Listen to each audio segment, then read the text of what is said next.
it so bad. I got it bad for you. You give me good love. You're like a dream come true. They say it won't last. They say you're wild and free. I know you never were a one-man woman. I was hoping you would give that all up for me. I get so confused. I love it when it's only me and you, doing all the things we know we shouldn't do. This is way too good, it can't be true. So tell me what your game is, girl. When you touch me, feel so good, I can't contain it. When you love me, I'm so high, so confident, yeah. When you say I'm the only one, I must admit it. I get suspicious, just a little suspicious. I shouldn't doubt you. I'm all up in my head. When I'm without you, I start to lose my shit. I just been hurt before. Stranger's t-shirt on my bedroom floor. Excuse me for being suspicious. It's just that I get so confused. I love it when it's only me and you, doing all the things we know we shouldn't do. This is way too good, it can't be true. So tell me what your game is, girl. When you touch me, feel so good, I can't contain it. When you love me, I'm so high, so confident, yeah. When you say I'm the only one, I must admit it. I get suspicious, just a little suspicious. I get suspicious, just a little suspicious. I get suspicious, just a little suspicious. So tell me what your game is. Cause I haven't slept for days, not slept for days, yeah. Baby, love is never painless, never painless. No, excuse me for being suspicious.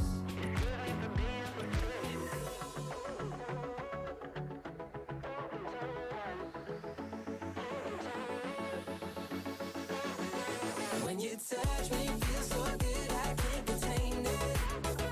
When you love me, I'm so high, so confident, yeah. When you say I'm the only one, I must admit it. I get suspicious, just a little suspicious. I get suspicious, just a little suspicious. I get suspicious, just a little suspicious.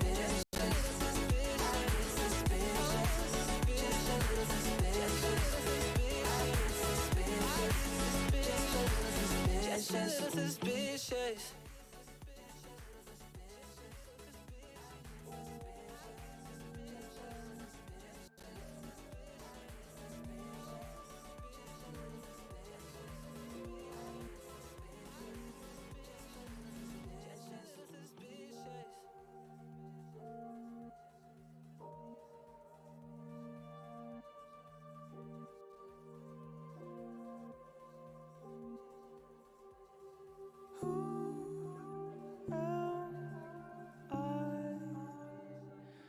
To say what you wanna hear, I will bite my tongue till I disappear. What you wanna hear? Take me apart. Good morning, everybody. Good morning. Hey there. Off tonight? Good morning, everybody. Good morning. Hey there.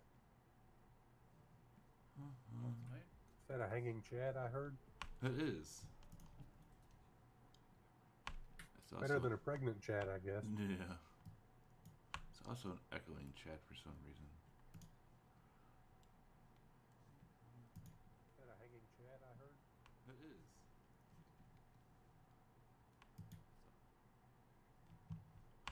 That's very weird.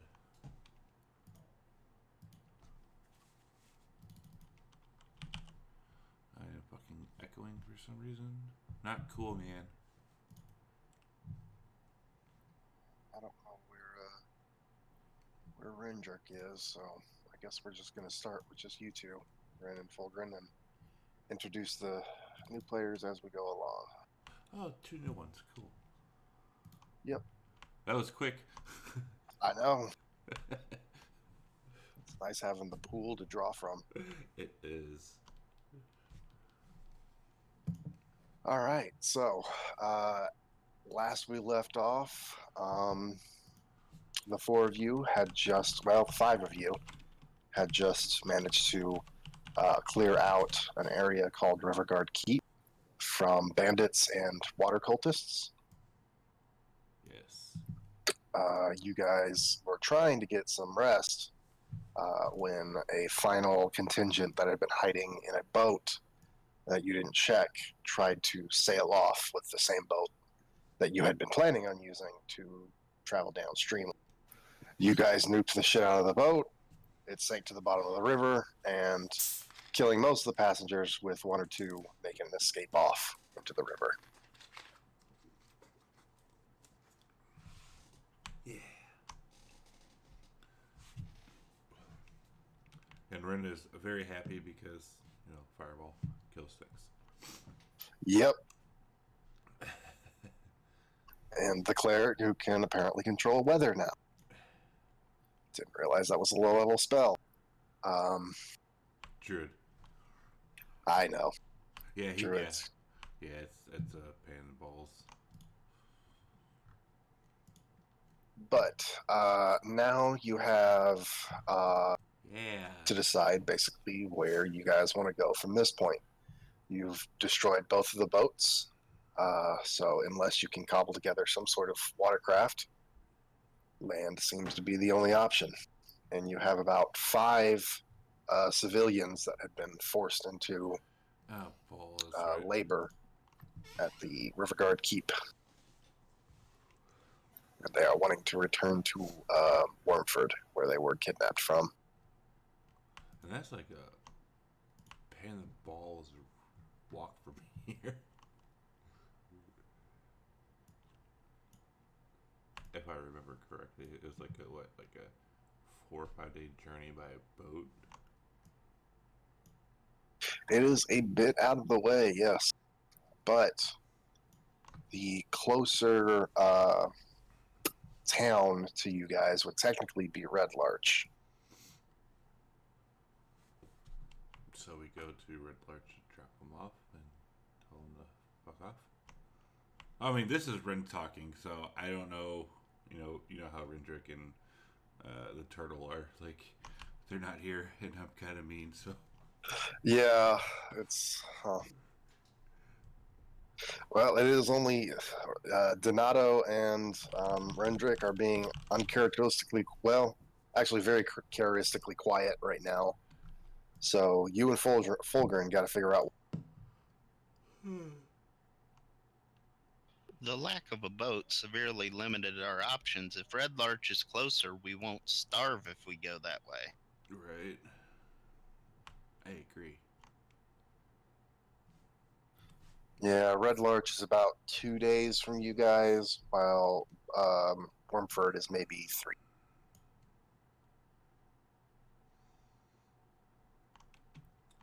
I mean, if we take them to Red Larch, drop them off, I'm sure they can fend for themselves back home, or they can find more employment. Like, if they're only a day from home, I mean, give them like a dagger or something. Like, here you go.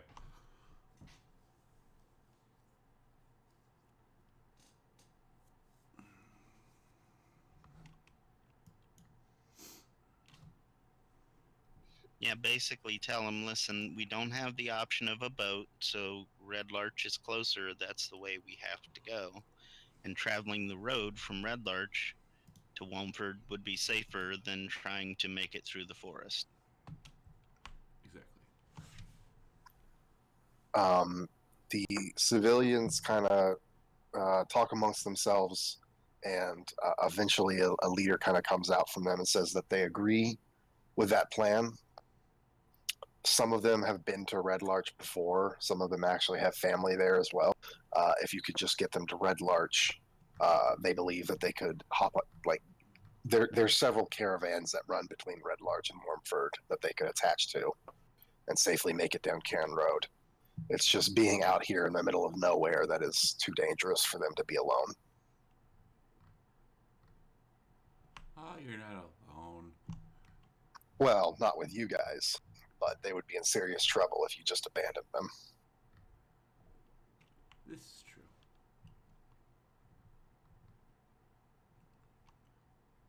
So yeah, I'd say we do that.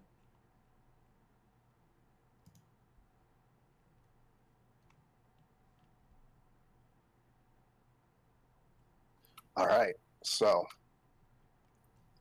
at the morning, you guys gather up what supplies you can. There is stocks of food that each person can carry, so each person can carry about 2 days worth of food for them without any real issue. So you won't have to forage, and you start trekking out through the wilderness, as there doesn't seem to be too much road here.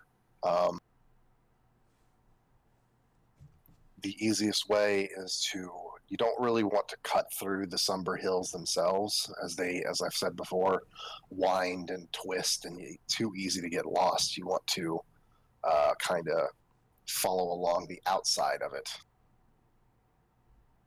So your path Good morning there, Fred. would be something along these lines. Go from there to there.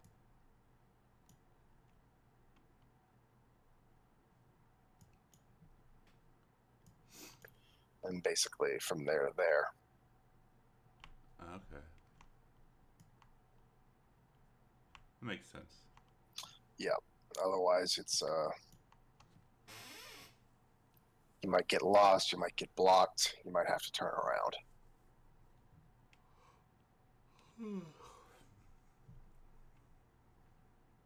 And if they complain, they can piss off back home by themselves. All of them live close enough to the Somber Hills to know that it's not a good place to just randomly be trying to find your way through. Each of them knows at least one person who has attempted to do that and just disappeared. If you're going through there, you want to go through one of the approved paths, I guess you could say. The ones that are well marked and well traveled. Yes. So, luckily, on your way through, you don't run into anything that causes any of you too much trouble. But towards the end of the last day, you come upon a peculiar scene. You find on a barren hilltop that you're crossing over 4 freshly dug shallow graves.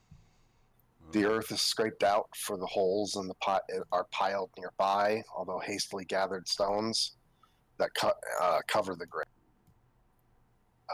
As you approach, you can smell a faint smell of death and decay, and you notice a plain-looking man with a cane examining the area.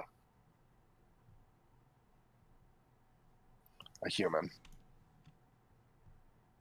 He just by himself examining graves. Yeah, he's just kind of like looking him over. He's not getting too close, but he's just kind of like looking at him, kind of scratching. Would we have gotten a long rest since this is like? Yes, you would have. Here, let me throw that out. Okay. Well, Ren being Ren, we'll walk up to him cautiously and ask him what he's doing here. Hey, who are you? What are you doing here? I'm Ren. Over there, the turtle. That's his name's the turtle. You got my buddy Rendrick Fulgren. We're just traveling. What are you here? What are you doing here?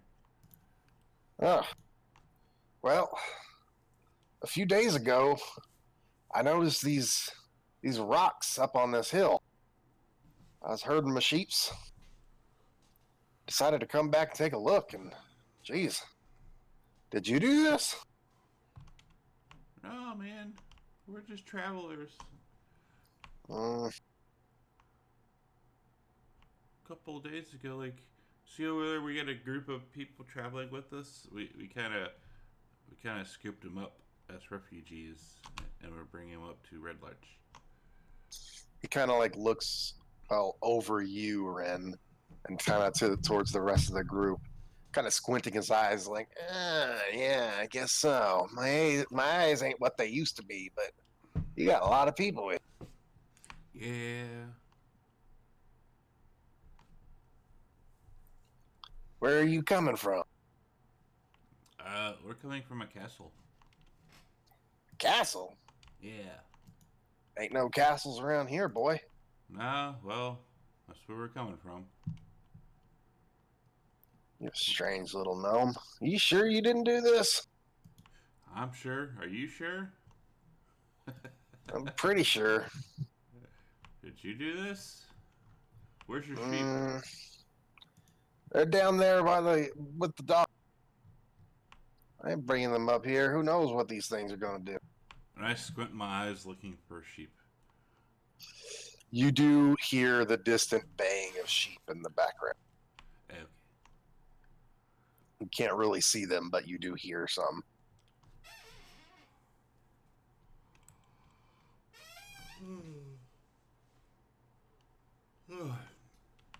Yeah, I just, we're traveling. We cleared out this thing called Riverguard Keep, and we picked up these refugees, and we are taking them to Red Larch. Huh. Riverguard Keep. Ain't never heard of a place like that. Yeah, it's up yonder. Yonder. Huh.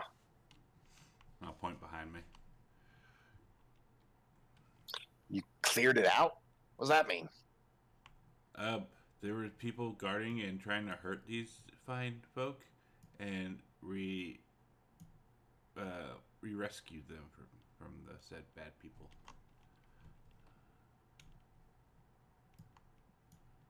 And he kind of like, he looks back at the group and says, rescued them from, huh. And one of the group from behind you kind of steps out, and she's kind of, it's a woman, and she kind of squints. She says, Grandpa Larm? And as you hear that, he kind of looks back and says, Little Delilah? Is that? And the civilian kind of runs up to him and gives him a hug. Yay. Where you been, girl? What are you doing here? I thought you were with your mama in Wormford. And the woman kind of explains the ordeal she's been through. You know this old man? I ask her, like, you know this old man? He's my grandfather. Are you sure? I'm pretty sure. He's just as crazy as he's always been. Yeah. Him and his sheep. Matt. I like sheep. That's good. That's good. Sheep are good. They're much better than people. Good to eat. Sometimes you do. I sell them between Red Larch and Wormford. Travel them back and forth. Herd them, graze them. In all my years, I've never seen a sight like this, though. Or had my granddaughters randomly show up with a bunch of weirdos. I'm not weird. You are very weird, sir. I'm not weird, and I will kick him in the shin and run off. Ah! Gnome. Human.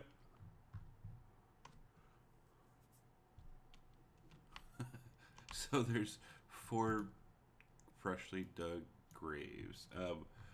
Ren being Ren will go up and investigate them. Okay. So, with your experience with graves,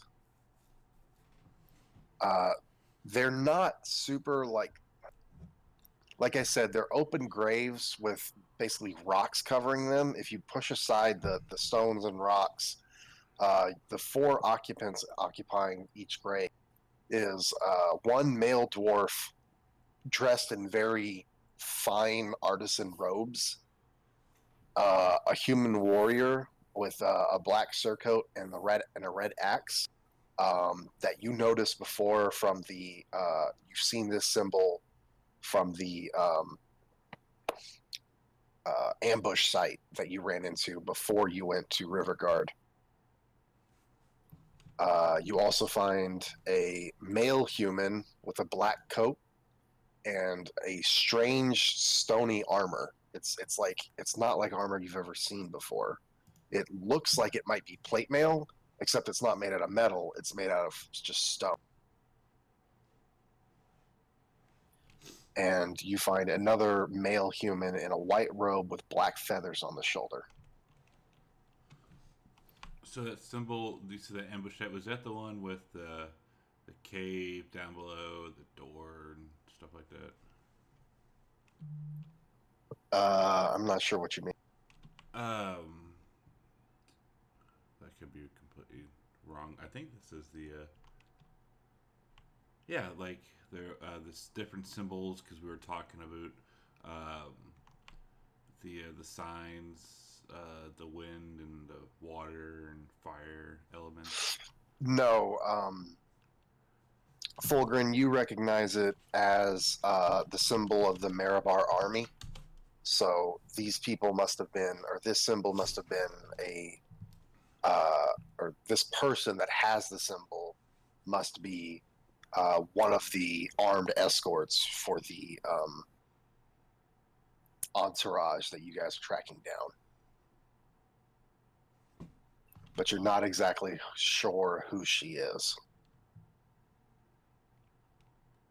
I'll ask good buddy Rendrick, who came walking up behind me. Sorry I'm late. I overslept. Hey, you're good. That's all right. I set an alarm for 8:45 and turned it off and then rolled back over. Oh yeah, Shit all the time. yeah.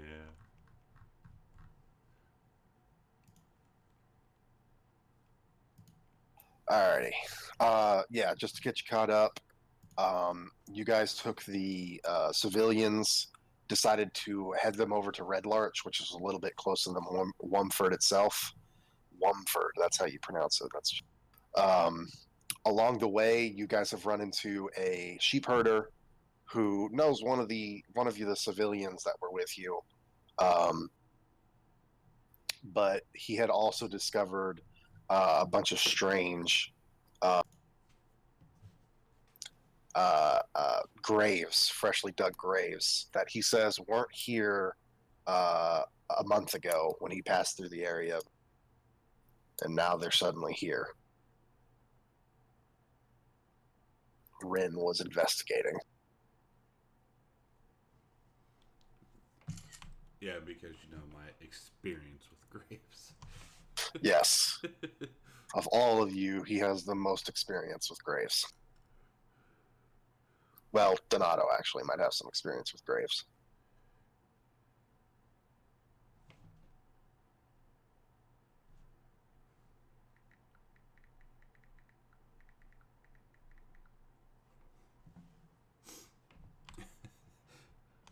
So yeah, I'll ask Rendrick to come over and look and see what he can find out, maybe, About the graves? or the people.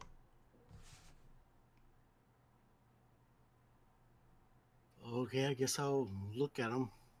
You talking about the people in the graves? Yes. So just to go over it again, there's in one of the graves, there's 4 graves with 4 people in them. A dwarf in what looks like fine artisan robes. Well, they were fine at one point, but they're dirty, scuffed up, cut. They look like they've been through a battle. There's a female human warrior dressed in black surcoat and a red axe that you know as the Marabar army symbol. There's a male warrior dressed in what could have been plate mail, except it's made entirely of stone. And then there is another human male in white robes with black feathers on the shoulder.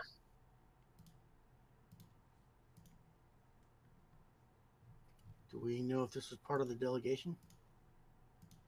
The dwarf and the human in the black surcoat, I'm thinking, because the black surcoat is the symbol of Mirabar, the dwarven city where the delegation set out from.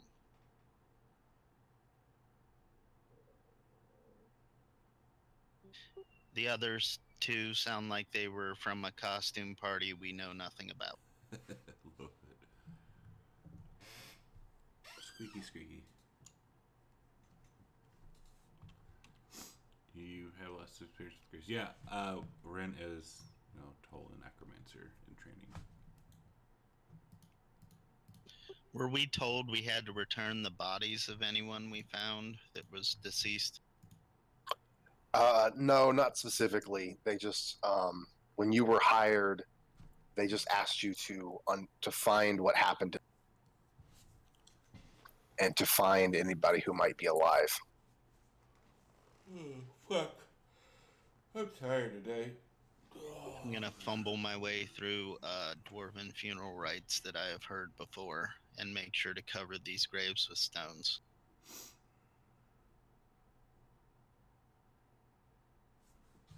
I'd like to pluck a feather from that lady's stuff. Like her shoulders, I guess you said. Her shoulder pads. It's a human male who has the white robes, the black feathers. Yes, I'd like to pluck a feather. Okay. It's a black feather, fine. Yeah, it looking at it, you think that it's not artificial. You think it's actually from a bird. I will stick it in my hat. Alrighty. You have a black feather coming out of your wizard. I knew you liked to pluck dead bodies. Jeez. No, I would never do that.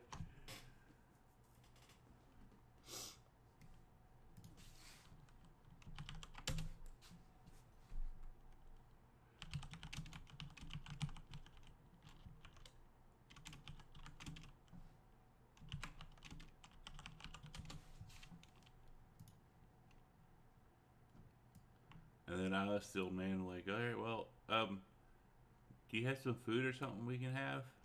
Because we're kind of tired and we got all these people. You set out without any food? Yeah, well, not really, but like we're kind of supplying 5 hungry mouths, and I'm a big boy and I like to eat. You're anything but a big boy. I'm a big growing boy. Well, I ain't got no food. I only got enough for myself. You have sheep. And they're my sheep. They ain't your food. But we brought your granddaughter. That you did, and I thank you. So we should have some kind of reward, right?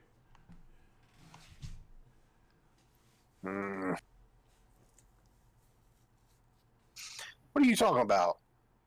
My granddaughter just told me that you all have food. What are you going on about? You crazy gnome, get out of here. But I'm hungry. I have a tapeworm. I'll just walk away. Thank you for that follow. Crazy gnomes. Fit and out. I'll tell you what. I can lead these people back to Red Larch if you'd like. I know the way. It's safe enough.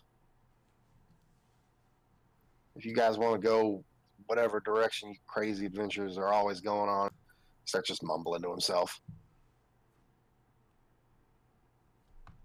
I will look at the rest of the party.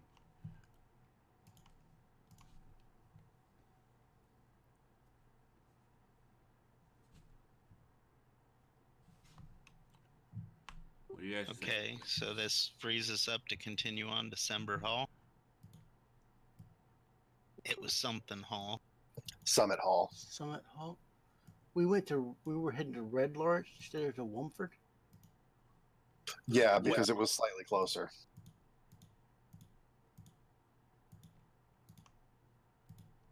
Yeah, Womford was like a 3-day journey. Red Larch was a 2-day journey.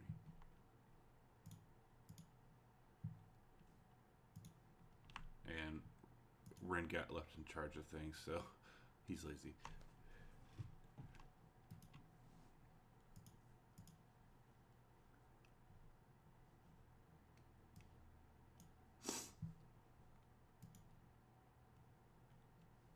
I'd like all of you to make a perception check, please. That was to see if the man is telling the truth, or if we could trust him. Yeah, you think you can trust him.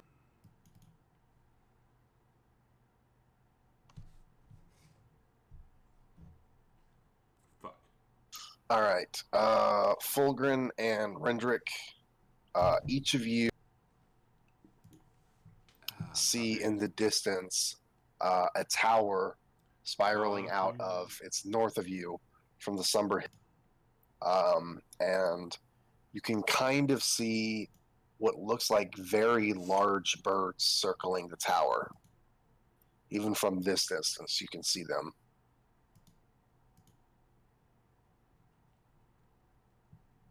We've had people tell us something about this, haven't we? That there were some rich kids from Waterdeep that were flying around on birds.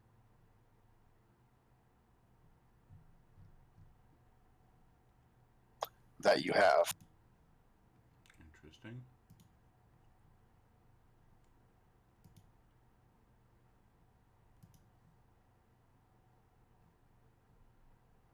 Pointed out to the legally blind Ren.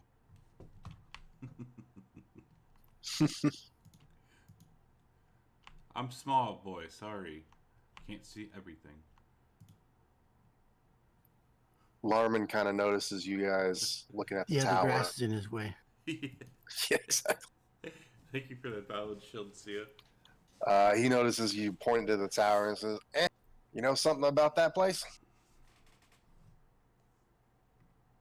Weird group moved in there. Not too long ago. You got anything to do with them? Do you have anything Not to yet. do with him? Crazy old coot.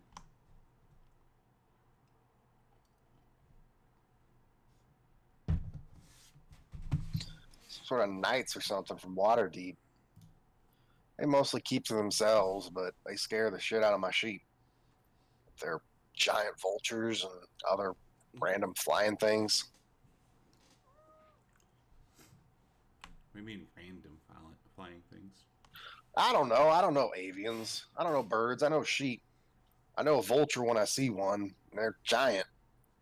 Sometimes they got these weird, like, eagle horse looking things that they fly around into.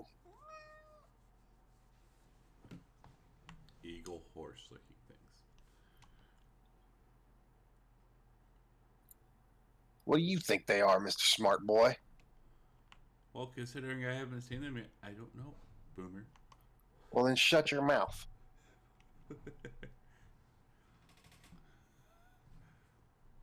He's mean. You should respect your elders. All right, well, I got to get back to my sheep. Like I said, if the people want to come, I just head to Red Larch anyway soon, so they can come along with me. I'll get them there. Or you guys can take them. I don't care. I'll ask the people if they want to go with him. One of them is, like I said before you got here, one of them is the granddaughter of the crazy old coot. So she's willing to go with him. The others kind of look a little bit nervous, but eventually she's able to convince them that while he's crotchety, he's harmless, and he does know these lands really well. Okay, that's good enough for me.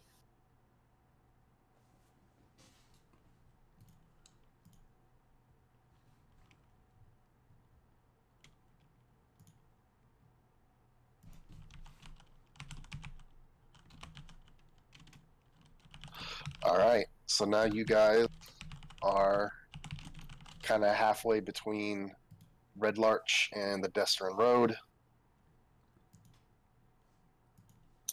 Kind of got to pick a direction from here as they set off. The evening's coming pretty soon. So if you guys just want to set up camp nearby, or you can keep traveling a little bit further for a couple hours. I'm okay either way. I think we should at least get a little bit closer before we camp.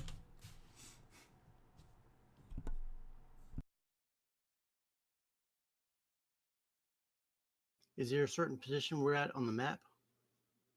Yeah, let me try to indicate that.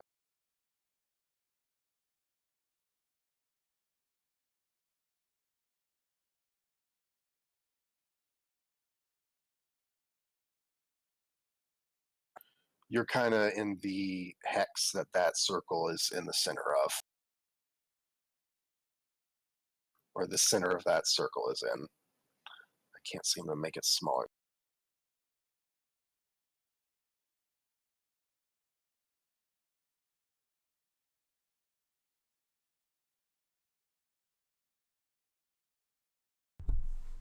Where the arrow is.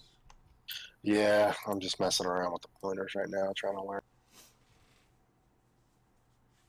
May want to keep Bertha low to the ground tonight if there are flying large predatory animals out and about.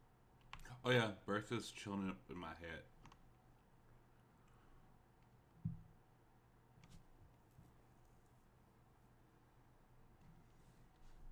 I'm assuming Rendrick would have cast his Find Steed spell.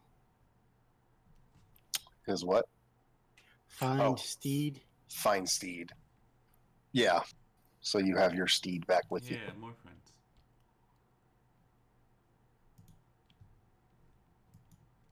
Has it been a day or more since we left? Yes, it's coming to the end of the day here. So it's been, I don't know, 15 hours or so.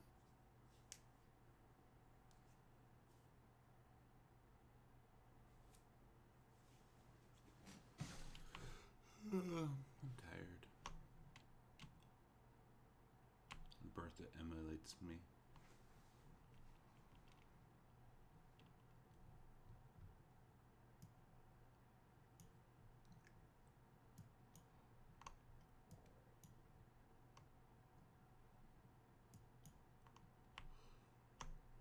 I say we set up camp, boys.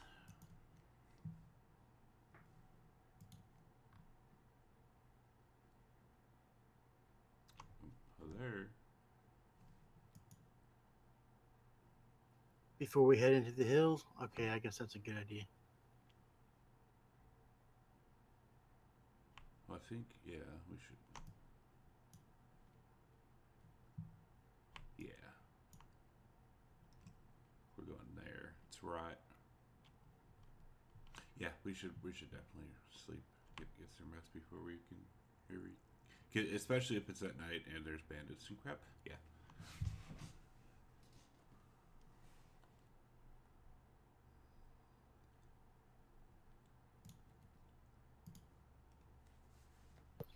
All right.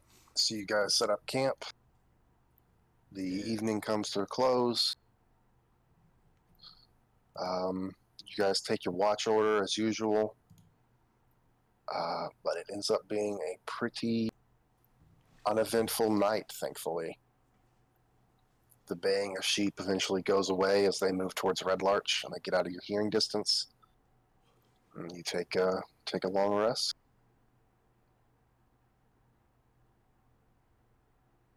As the morning comes. Cool. Then I'll, wake up, do my stuff. Bertha will pop up in the air and be my lookout. All right. So she kind of flies up a little further and she can definitely see the tower to the north up in the hills.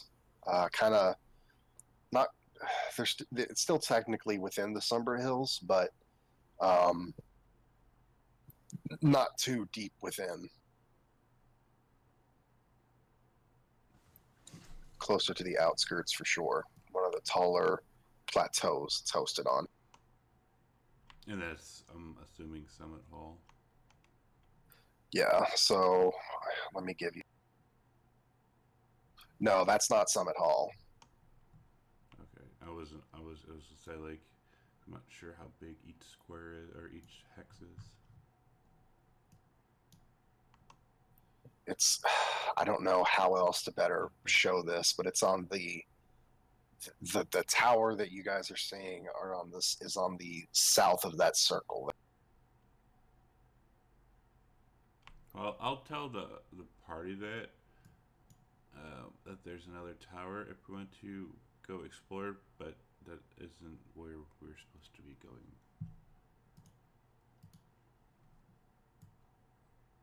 But we might find some more bad guys.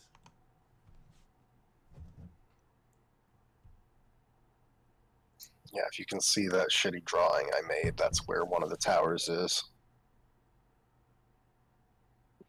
In the least, with them being airborne, they may have seen some.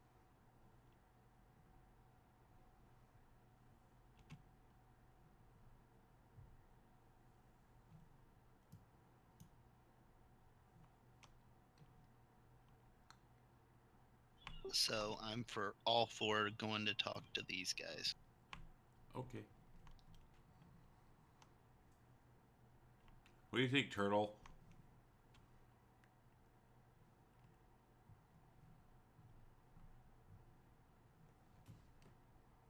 Oh shit, it does say 1 hex equals 10 miles. Yeah. So you guys are traveling about 3 hexes a day. That's pretty good. Yeah, it's a little bit more than really. You should really only travel about 25 hexes a day, but I'm not going to do that math. I'm just going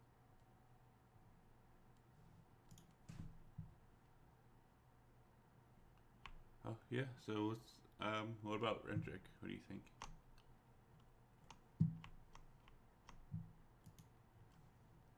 Coffee.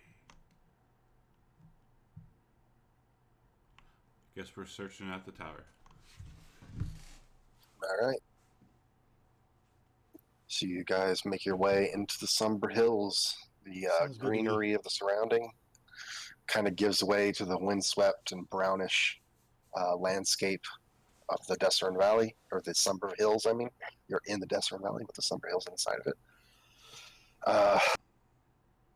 As you start making your approach to it,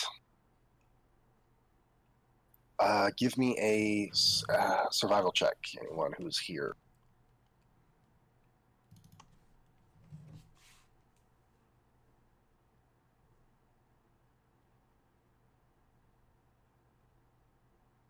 All right, Fulgrin.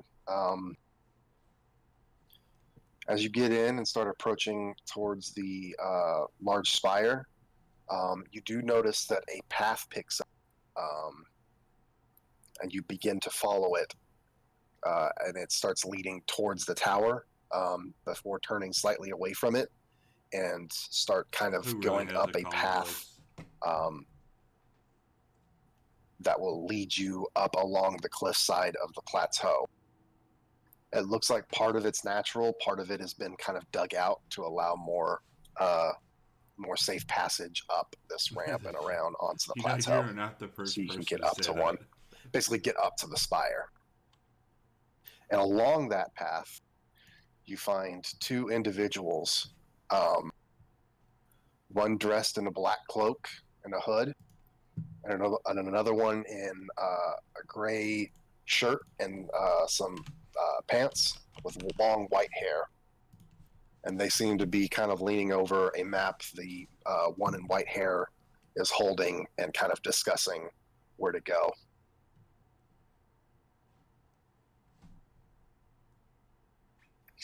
Yeah, if you look in Discord there, that's one of them.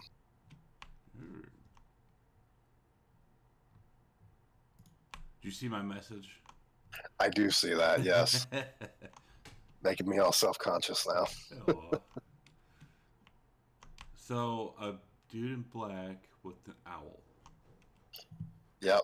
an owl perched on his shoulder, and then another one with white hair, gray shirt, and some good pants. Good traveling pants. Good traveling pants.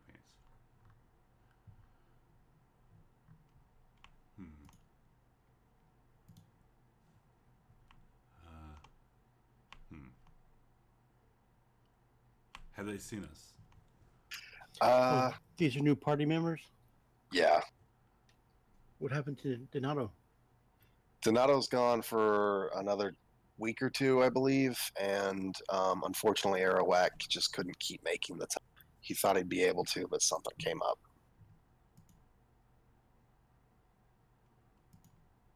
So yeah, he's kind of ventured out on his own.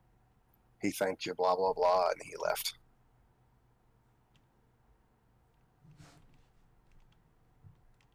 Have they seen us yet?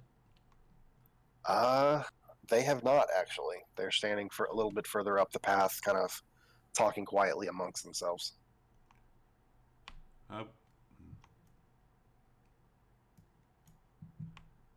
Ren would like to try and like sneak into the bushes or into the trees and sneak up to them. There's really no trees and really no bushes that would provide any cover on this path. Oh, I thought we were in. You could the probably hills. find a rock big enough. Or a You probably rock. could. Yeah. It kind of winds and bends, so if you just are kind of sneaky, you might be able to kind of poke your way around the corner there, or the curve. Yeah, I'd like to do that and get up as close as I can without them seeing me, and also have like Bertha do Bertha things, like fly by. Okay. Eric and Venom, each of you give me a perception check in the dice tower. I don't think Rendrick would be able to hide too easily on his horse.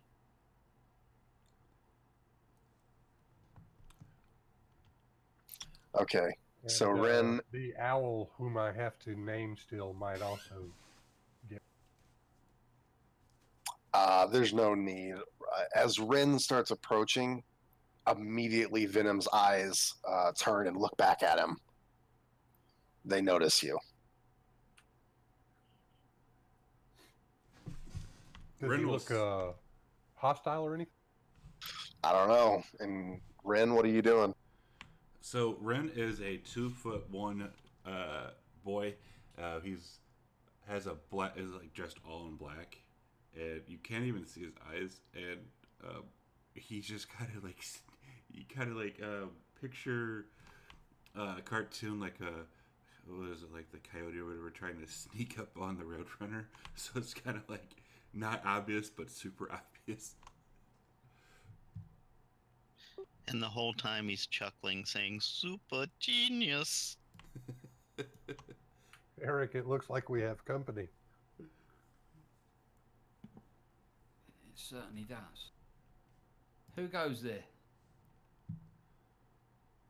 And Ren just stops and like looks around, like me. I don't see any other 2-foot people walking towards.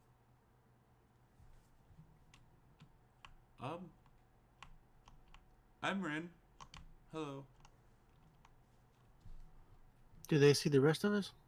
Yes, as they kind of turn and look back towards you, it's pretty difficult to really hide on this path. Rendrick asks who's asking.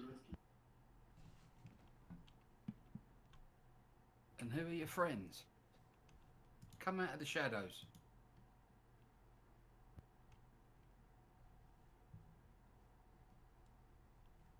Who's asking who our friends are?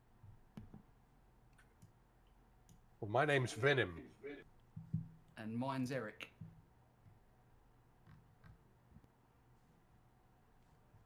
The two of you were looking at the map, also trying to make your way up to Feathergale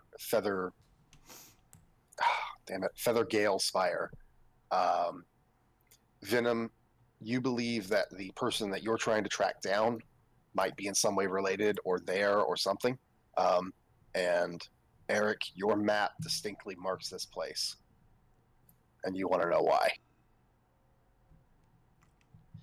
I'm looking for any of the trappings we have seen so far of the weirdos. The gold mask, the feathers on the shoulders, the blue-green cloak. You're looking at it. The closest you have is Venom is suspiciously dressed in black cloak, similar to what you've heard certain other individuals. Well, black, but with like rippling visual qualities to it. Right.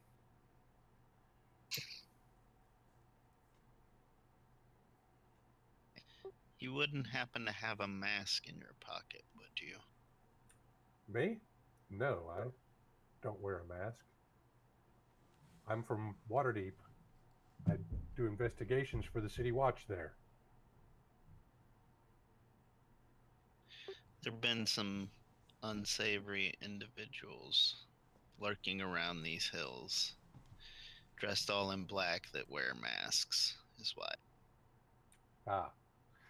Well, in Waterdeep, when I'm assigned to a precinct, usually the bad guys start leaving. They call me Venom the Cat because all the rats start leaving when I come around. And Ren, while they're doing this, Ren's just writing down in his notebook, and he just mutters, "Venom the cat."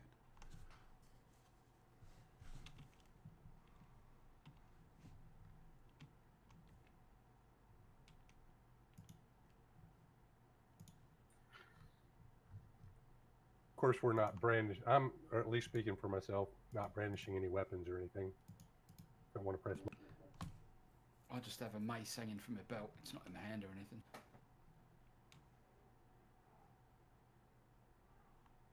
And all of a sudden, Bertha will make like a dive right past the owl and land on my hat. What was that? Bertha is my bat. She's going to like fly right past your owl and land on my hat. Easy, Hirsch. I think it belongs to that fella. I'll just tell them good day and say we have to go, and just go right. And do what? I'll just tell them good day. We have to go. Be on our way, and just walk right. We're Right headed. past. You keep Are cutting they in out. front of us? Oh, I'm Yes. sorry. We walked past them. Yes. Yeah, they're ahead of you along the path a little bit further up. Obviously, you two have kind of approached each other at this. What was the name of that place name that you gave? From your investigations, you know that it is called the Feathergale Spire. The spire itself has been here for quite some time and has been largely abandoned, but a few months ago, another group from Waterdeep that you are actually unfamiliar with has said to have moved in and basically taken up the sport of flying large avian creatures and flying them around the Somber Hills and the Desert Valley at large. Fun. Are you heading for Feathergale Spire by any chance? We're going that way, and I'll point to where the tower rises up. Yes, I mean, if you're on this path, there's not much else where you could go except Feathergale Spire. Ren wouldn't know the name of it, though, would he? No, you wouldn't. You wouldn't know the name of it, but you know you're heading towards the tower at the top of this this plateau.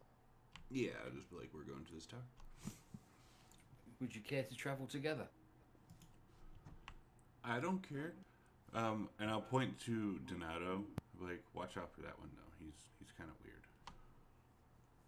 Donato just kind of grunts, rolls his eyes slowly. What does Donato look like? Donato is quite a sight. He is a large turtle on two legs, carrying a black staff with a spider design at the top of it. He's dressed in priestly garb, or at least what you think might be some sort of religious garbs with some armor on. Yeah, pretty much that. What does everybody else look like? And he smells. Do you guys want to go down and describe yourselves to them? So Ren's dressed all in black, and has a black hat on, and you can't even see his eyes, but he has a nice long beard, a nice long black beard, and he has a pet bat sitting on top of his hat, and he's very short. Can we tell what race you are, or? I am a gnome. All right. Okay. I'm a dwarven, dressed in scale mail, looks rather battered, taking quite a beating, as does his shield. His main weapon is a battle axe, but he does have a very shiny looking mace on his belt, and also a pair of boots that kind of stand out. It's not quite fitting his garb, but they're very nice looking leather boots. That's about all.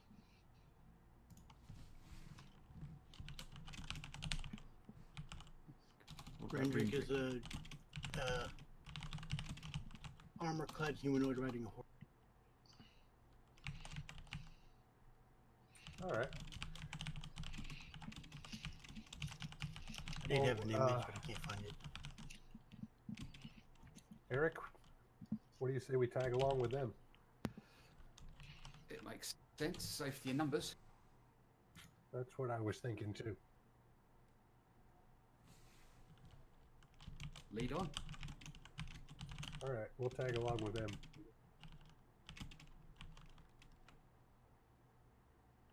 All right, so your goals seem to align. You're headed in the same direction. You're all going to investigate this strange keep.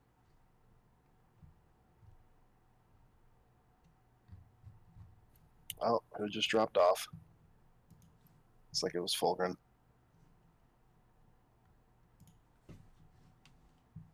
Okay, let me drag you guys over here.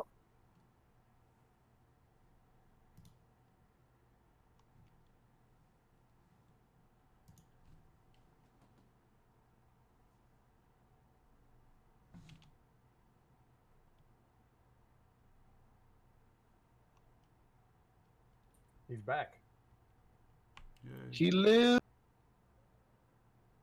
So you guys crest the plateau, and the path continues to kind of cut Thank through you the for that plateau follow, over to capricious the spire Robin. itself.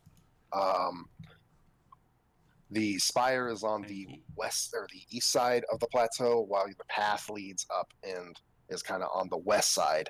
And along and eventually on top of the plateau, a very sparse, empty field, I guess, if that's what you want to call it, with a few bushes, windswept.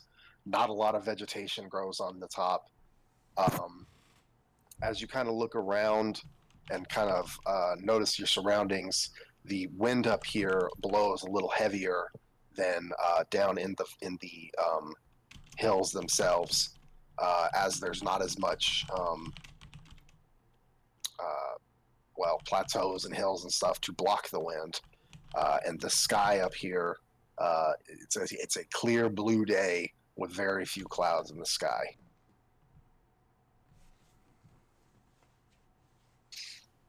And let me share this.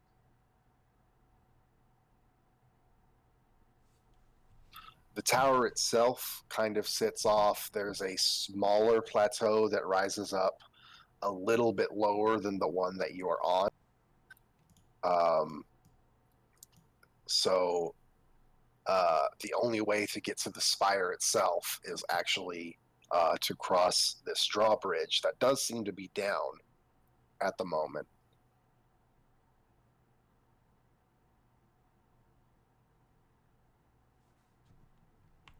I'll have Bertha just pop properly. Fly around and look if she can. Okay, so you have your owl take off and kind of fly around. Again, the spire is several stories up.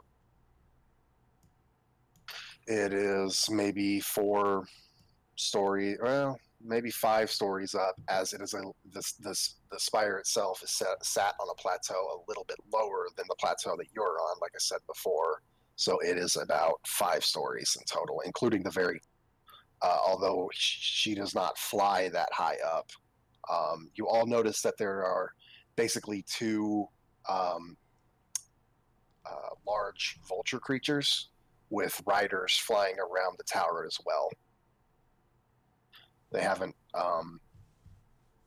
like, you're not sure if they've noticed you or not, but they haven't made any move to approach. That's ominous. A little bit. But nobody's riding them? No, there are 2 people riding. Oh, okay. Yeah, they're just flying around the tower.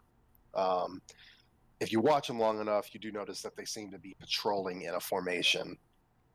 And it'd be if they were looking down, it would be difficult for you guys to hide from them at this point. But they haven't made any move to approach you. What to do? What to do? Can we see if there's anybody on the drawbridge?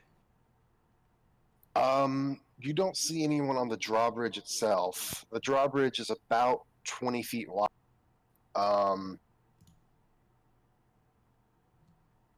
The drop, you would say, is probably about 100 feet down.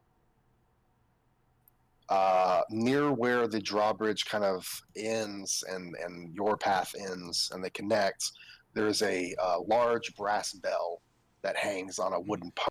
Ring the bell.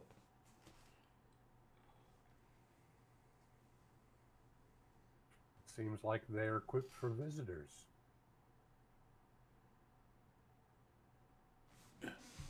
Ring the bell.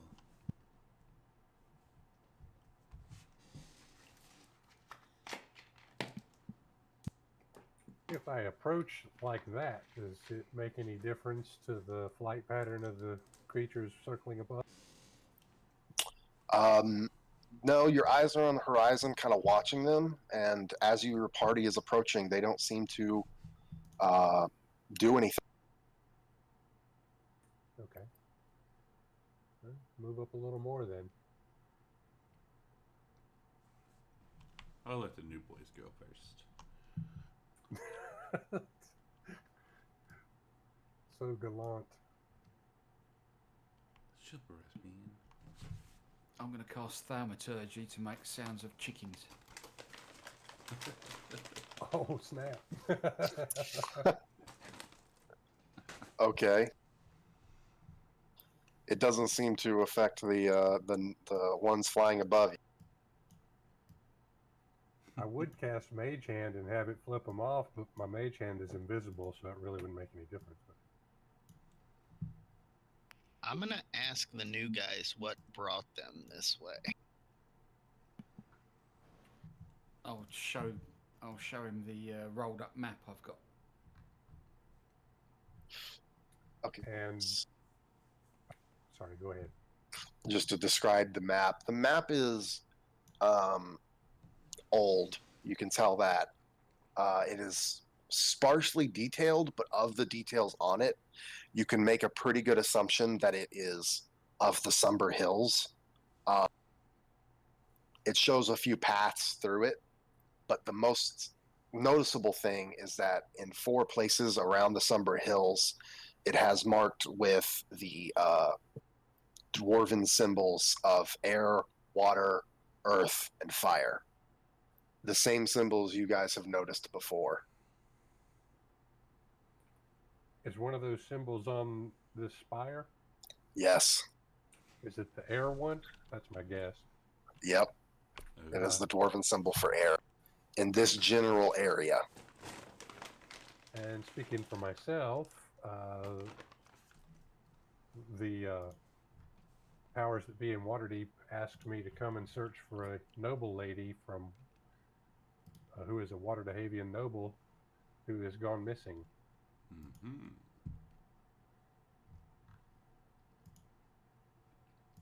Her name is Savra Bellambranta, if you've ran across her in your travels. The plot thickens.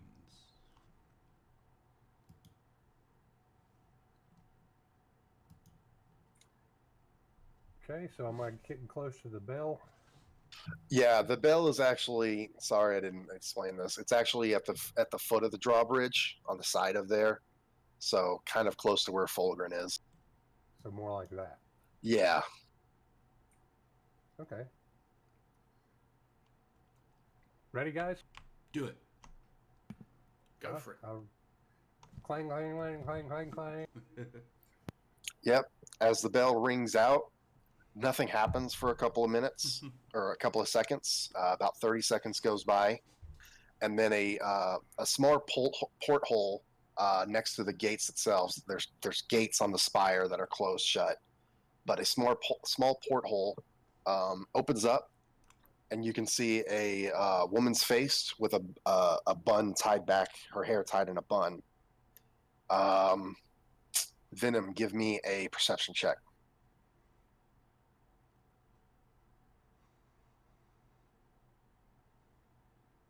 All right. Even from this distance, you've seen her portrait before. This is the woman you've been looking for. This is Savra.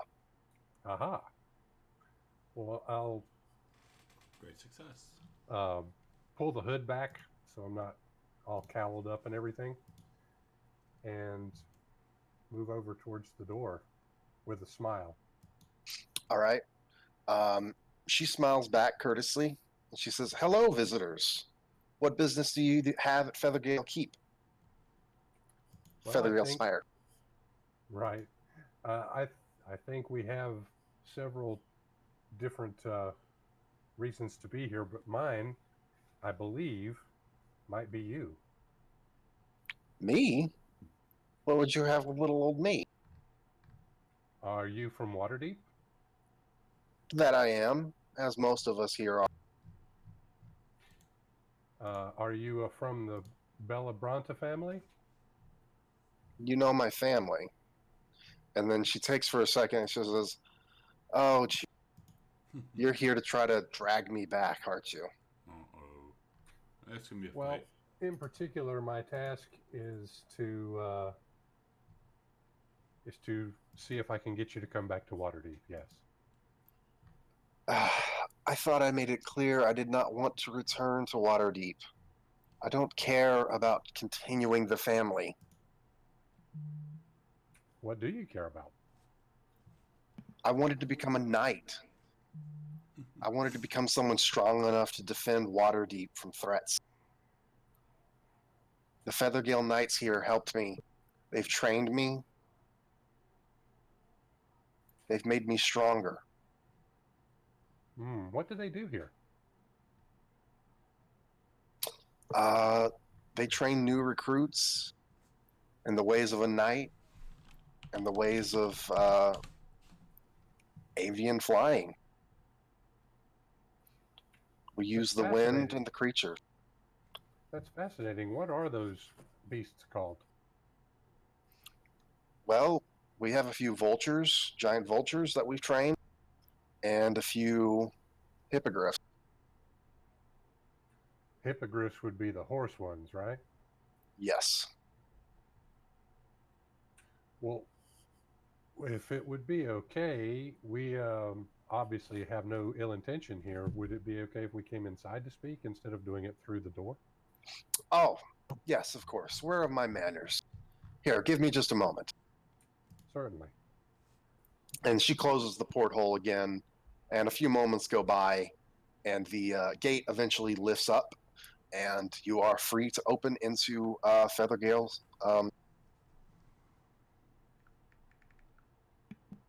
Just as she casts Fireball. Yes, all of you make a dex check. I'm kidding. I'm kidding. Easy now. I don't have evasion quite yet. So, you guys cross the moat, I guess you could call it. and the drawbridge. And the entrance is a 30-foot long hall of white stone, and at the opposite end of the hall are That two seems quite 12-foot tall it doors probably did. closed, like those, similar to those of Wouldn't the entry gate. surprise. An eagle is carved from massive timber that hangs from the far side of the ceiling, suspended by strong chains. Slender wings of steel sweep close to its sides, and its head is also fashioned from steel. So it's basically a large log that at the front of it has like a steel eagle head, and then on the side of it has two steel wings. And it's suspended up above you with strong chains. Does this look like a secure place to keep Grady? Um, To leave him? Grady the horse. yeah. So the horse would probably be. I mean, he could make it inside, but it'd be kind of uncouth to bring a horse into there. But Savra kind of points out and says, if you would, please leave your mount out across the drawbridge. I assure you he'll be perfectly safe. All right, I'll leave him out there. Okay. So you kind of leave him. There's not really much to tie him to, but there's also not really much where he could go. Well, they're smart anyway, right? Those. Oh, that's right. His is smart and loyal to you, so you know he's not going to go anywhere if you don't want him. So, Savra and here, let me see here. Savra and two more what looked like Savra is dressed in like full chainmail, while two more males are backing her. They're dressed in more just plain robes, white.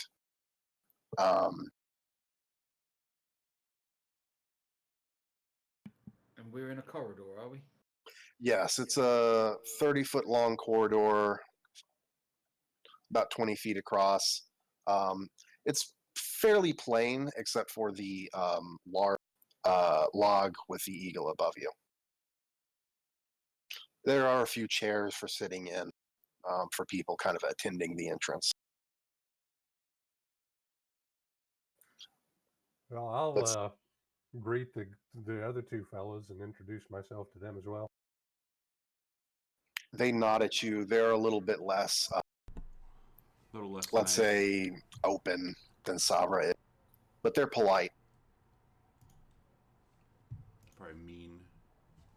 Yeah, I'm trying to draw them into friendliness by being friendly. Right. And Savra is reciprocating that. She's not particularly happy of why you're here, but she's also not being particularly rude to you either. But they are welcoming you in. Super. Are any of them armed? All three of them are armed, but they're Savra has a short sword at her waist. The other two have maces hanging from their belt. And they haven't asked us for our weapons, so they don't seem to have too much distrust. No, they're not asking you to de-arm or anything like that.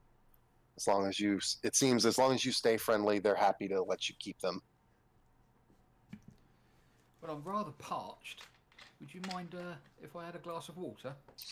Oh, yes, actually, you all came at an excellent time. We are actually in the middle of preparing for a feast. And if you guys would like, I believe our captain would be certainly happy to host. Well, not one to turn down food. I'd be pleased to join you for food. Yes, come along. And she kind of takes a moment and just talks to each of the two and say, you guys stay here. I'll lead these visitors up into the. And she leads you through here. Let me see. Pull a token out.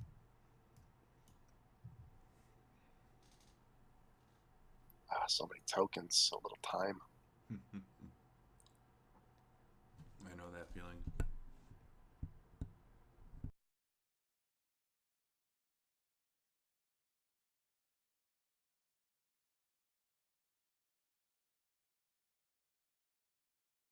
There, we're just going to go with that right now. So she leads you further and pushes open or pulls open the doors at the opposite end of the hallway and gestures for you guys to follow her.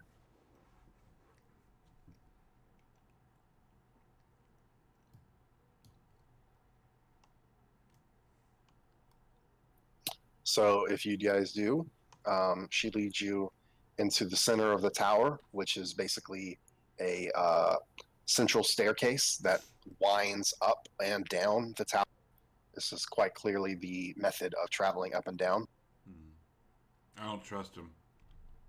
The staircase is rather plain, but does have some ornate hand railings along the side, wrapping around with it in a spiral going up and down.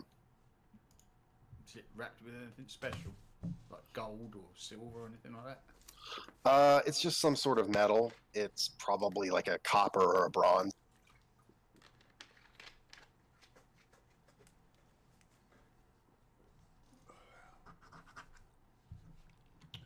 I don't trust him. So she leads you up. Yeah, I still want a glass of water. So. She's getting you there. Jesus. So impatient. I didn't mean that. I mean, I'm following her because I still want my glass of water. Oh, I see. Real quick, let me mess this. An Englishman who's not jonesing for a brew. I actually don't drink tea. Wow. What? Don't let my wife hear you say that. Or my mother. All proper English people drink tea. Yeah, I mean, shit, your people waged wars for that. How can you just let that go? My wife's from Birmingham. All right, so she leads you up several flights, several layers or levels, until you get to. Oh wait. Let me see here. Oh yeah, actually, she only leads you up one flight to the second story, well, third story, and leads you into an area.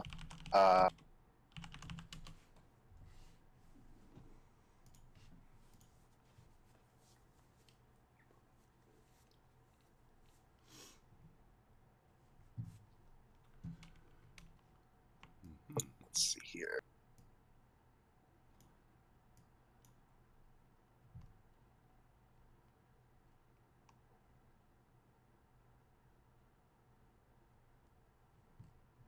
Thank you for that follow, Iter.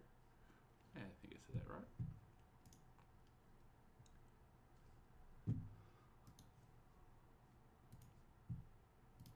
Trying to get you guys on the map. Sorry.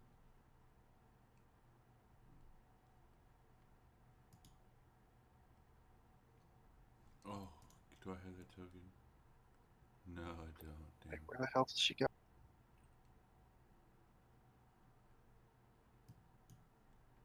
Ugh. Her token just straight up disappeared.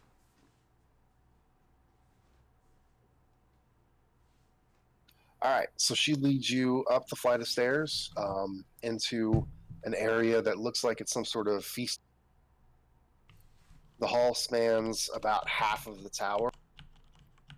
There's over large windows and tapestries depicting scenes of gallant knights on flying hippogriffs, fighting dragons and jousting with each other, all among the clouds. High on the walls are mounted heads of griffins, wyverns, owlbears, and manticores. Ooh. A long curved table set for a feast stretches between the hall's twin hearths. So on either side are large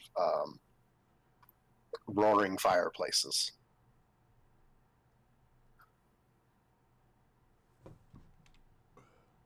Fancy. And how many other people are in this room? Give me 1 second. If it's more than 3, then it's a shitload. Is that how that works? Are you It's saying one, your a ship? couple, a few, and a shitload. That's the technical term. Right. One of them apparently is very tiny.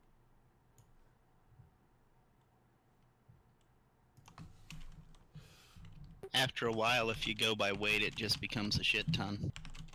Right.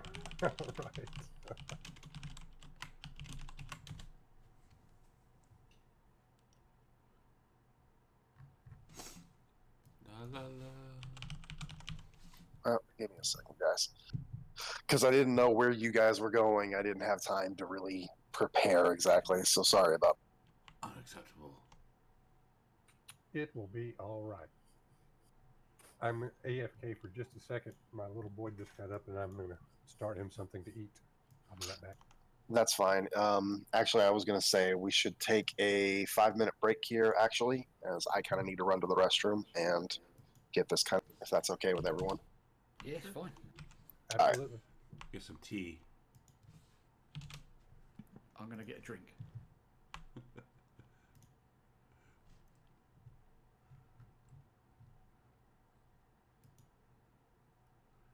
It's the final countdown. Do I have the break time up for this one? I don't think I do. I don't think I do.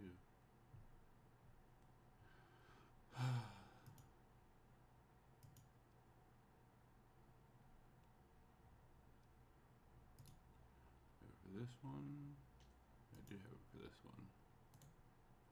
So we shall copy it. Copy. And paste.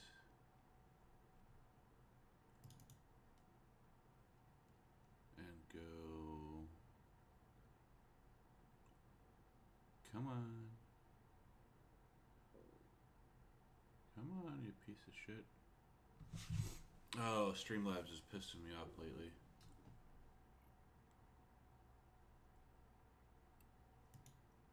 It's running like shit. There we go. Yeah, break time. Na na na da.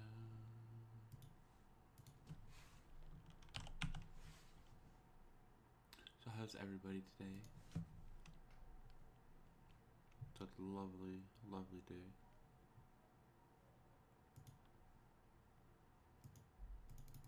And my computer and internet does not want to freaking work, it seems. Perfect.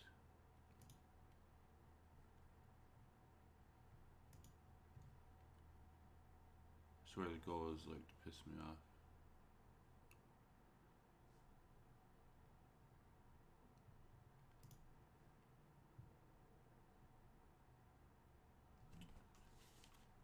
Oh, fuck.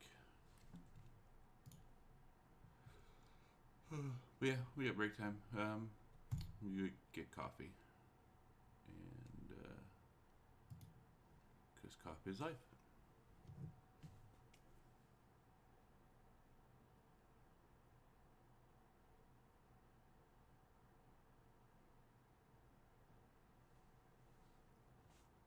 Yes, coffee is definitely life. I will be back in a minute.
That's a lot of armor.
Hey, Venom, are you there?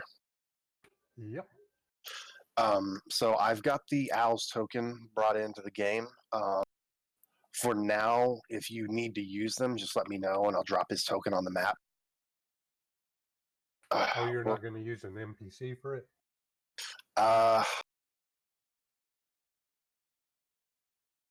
Let's see, what would it be? An owl? It would If just you be open an the owl. NPCs and you take the owl and you just drag and drop it back into the NPC's window, it'll create a copy.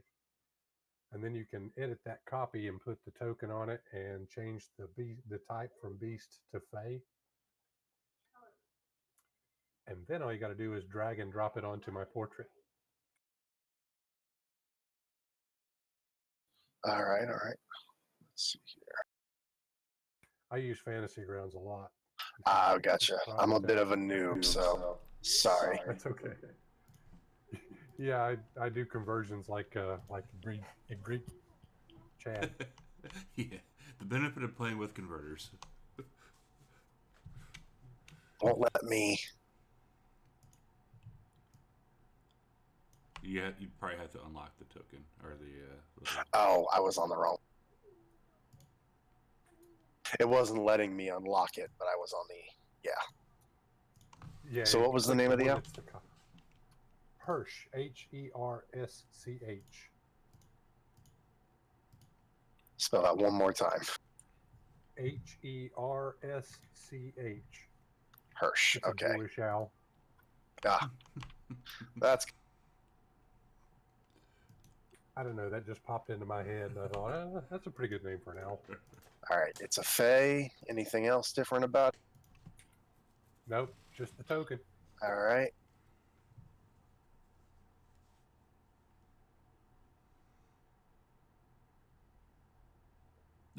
Well, I did save the token. Where the hell?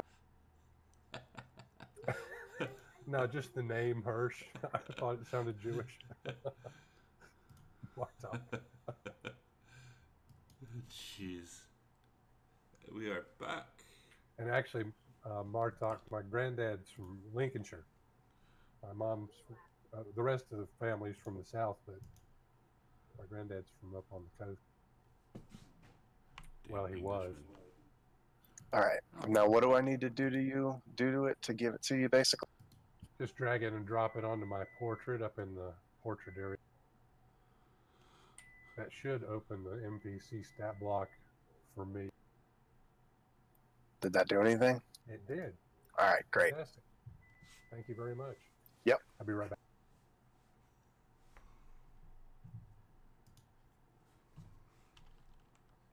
A lot of it is here.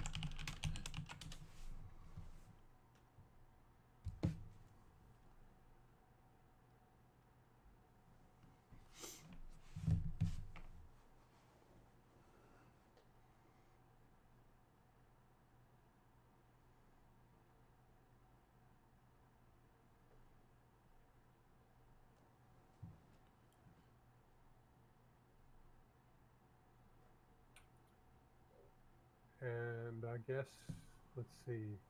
Oh yeah, you probably got to put him on the combat tracker too, so you can put him on the map. Yeah.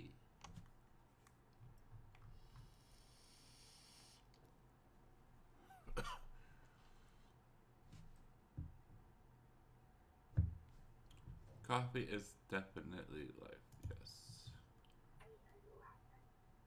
All right. There you go.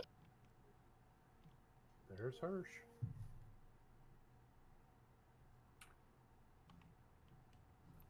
Unless you're specifically doing something with him, I won't have him on the map. Yeah, that makes sense. I mean, He's if just we kind of go like into sitting on your shoulder or whatever. Yeah, if we go into a thing, then we can deal.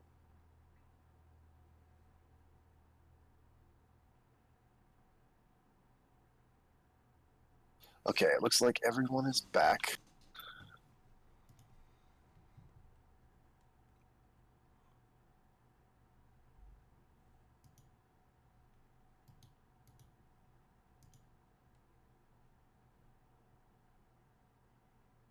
We are. All right, give me just one more minute.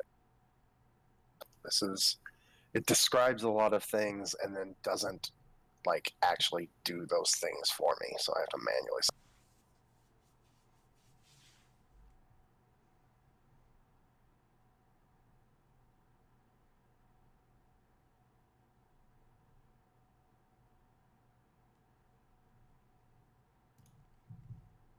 Okay, so Coffee. did I seriously just close that? You did. No, there it is. No, you did not. She sticks her head in to the great hall, giving you guys a look at it. She looks around. Another knight dressed similar to her is standing there, kind of preparing the table. She has a quick discussion, and then he kind of just points up, and she turns around and says, "My apologies. He's one more." And he turns you all around to go back up the stairs, taking place in front of you, as she leads you up to the top floor of the spot. Interesting. Oh, we get to go all the way to the top. As long as we're not taking the quick way down. I second that. And there is no grid or some shit. What the hell? That's easy to do. Any token I put on this becomes literally the size of the map. So hold on.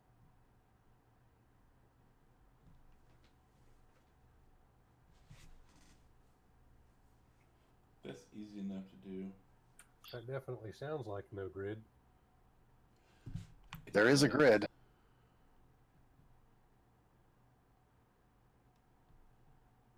I don't know why it's doing that. User error. Well, he came by. Okay.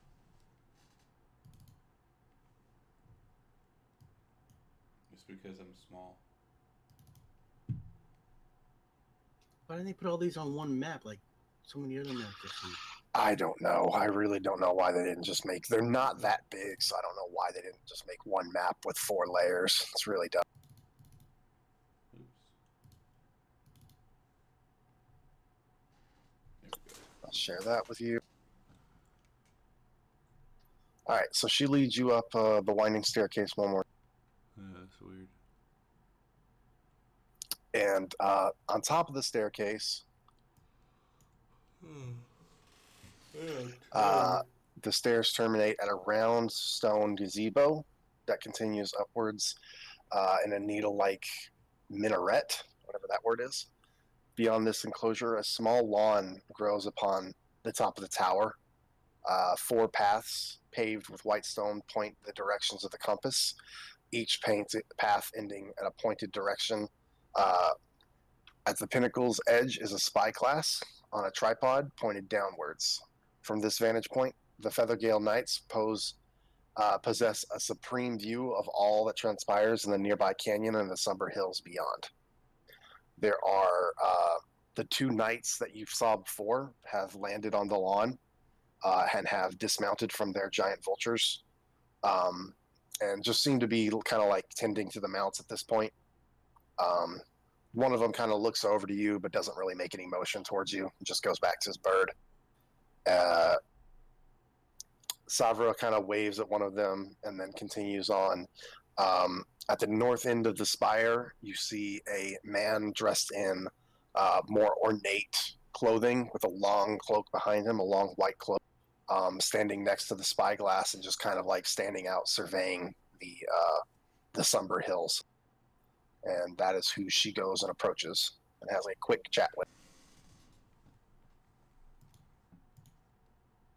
before she calls the 1, 2, 3, 4, 5 of you.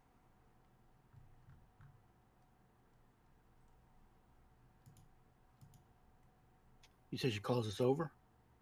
Yes, she asks. She motions for you guys to and stands next to this man who his look, his armor gives you the feeling of like almost a king. Mm-hmm. He has white blonde hair, a small goatee, and a feathered mantle.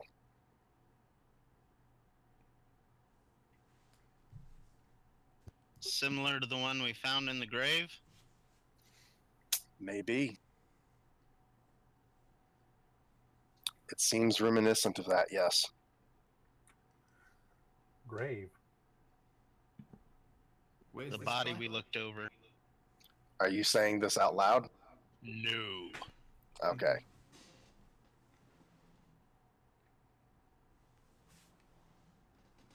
So as you guys approach, the man speaks to you elegant. Welcome to Feathergale Spire, retreat of the Feathergale Society. I am Thurl Naroska, the Lord Commander. And he gives you a slight bow. Sir. What brings you here today to our fine spire? We're looking for some information, and perhaps with your aerial reconnaissance, you might be able to help us. Is that so? Is that so? Well, I believe that could be arranged, but I believe Savra has informed you that we are preparing for a feast, which should be done soon. And we would be more than happy to host all of you. It's more than kind.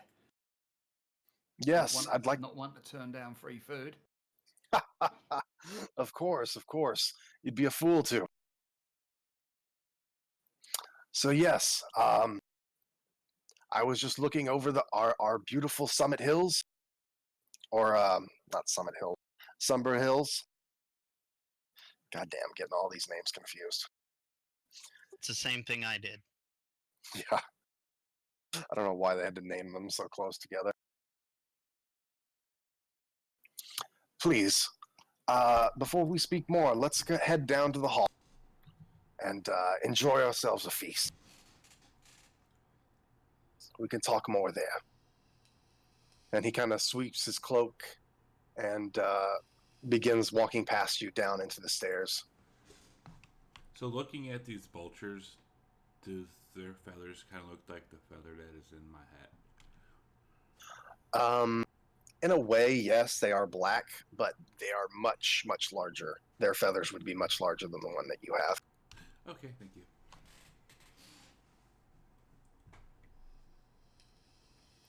So yeah, now you guys head back down. Yeah, so we're getting our glute workout on this deal.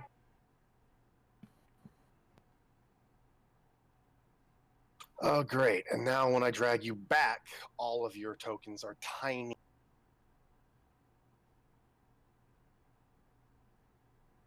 Jesus Christ, whoever made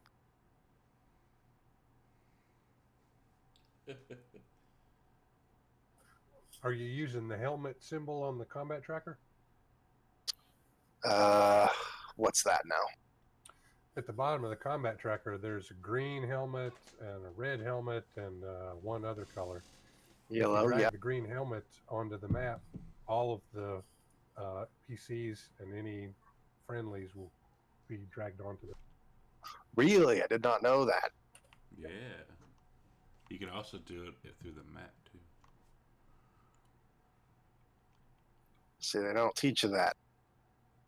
If you take my DM 101 or 102 class, you would find this out. I might have to do that. Well, that's just friendly tips being exchanged around the table is good too. Yeah. The more you learn, the better everything turns out. I like learning.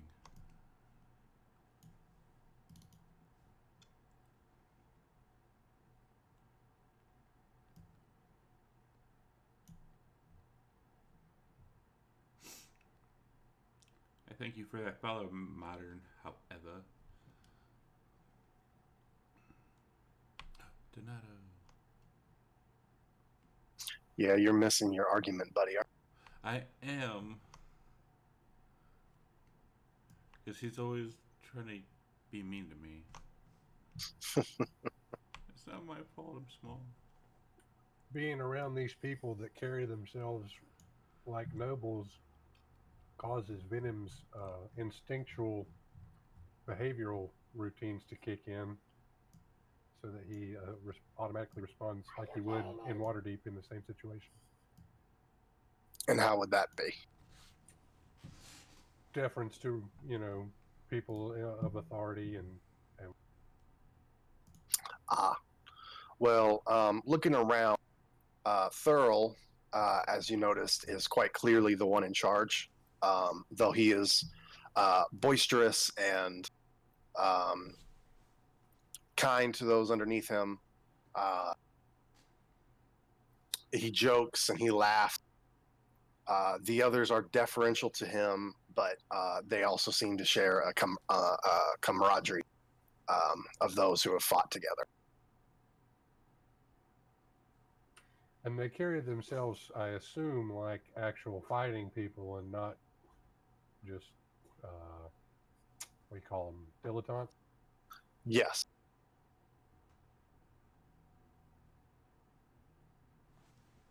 Actual fighting people.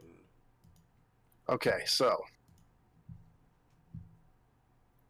Thurl takes his place at the front of the great hall, set up for a grand feast, and he offers each of you a seat as well, and several more of his knights sit, while the rest of you seem to be attended to by the ones dressed in white robes.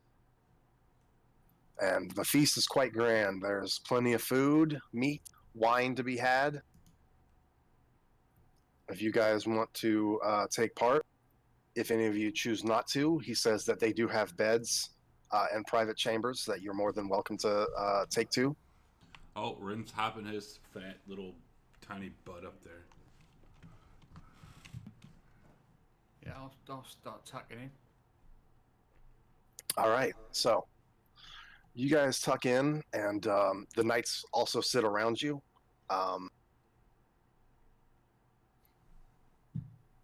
And they begin to talk and joke. They tell stories of things that they've done. Some of them may be true. Some of them you kind of get the feeling might be a little bit of a over exaggeration. Yeah. But you quickly learn that the name of the game is to basically talk yourself up and your deeds as great as possible without going too ridiculous. No slaying of gods or anything like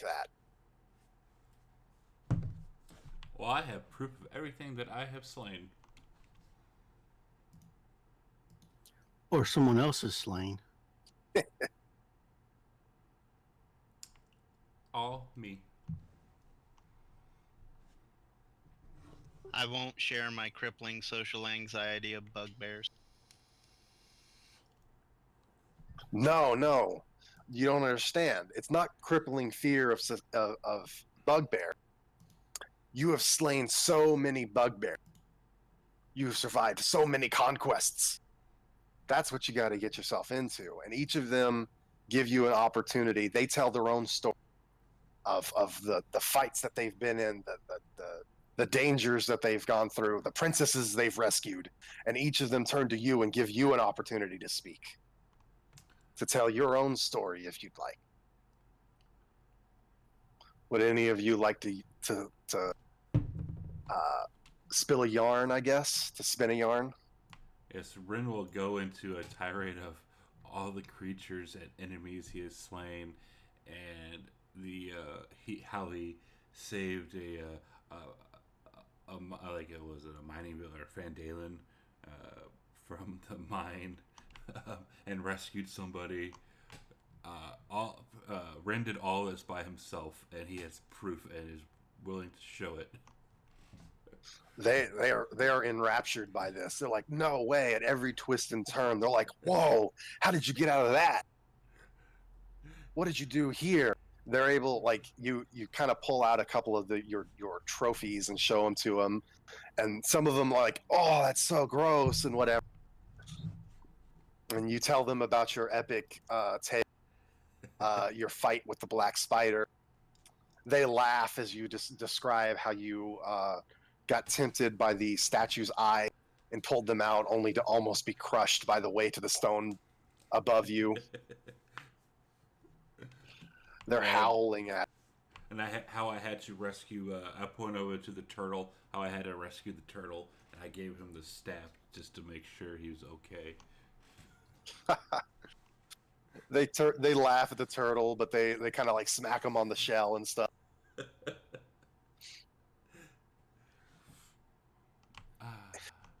I have grown. Now I look like I'm 2 feet and 5 inches tall instead of 2 feet 1 inch tall. Interesting.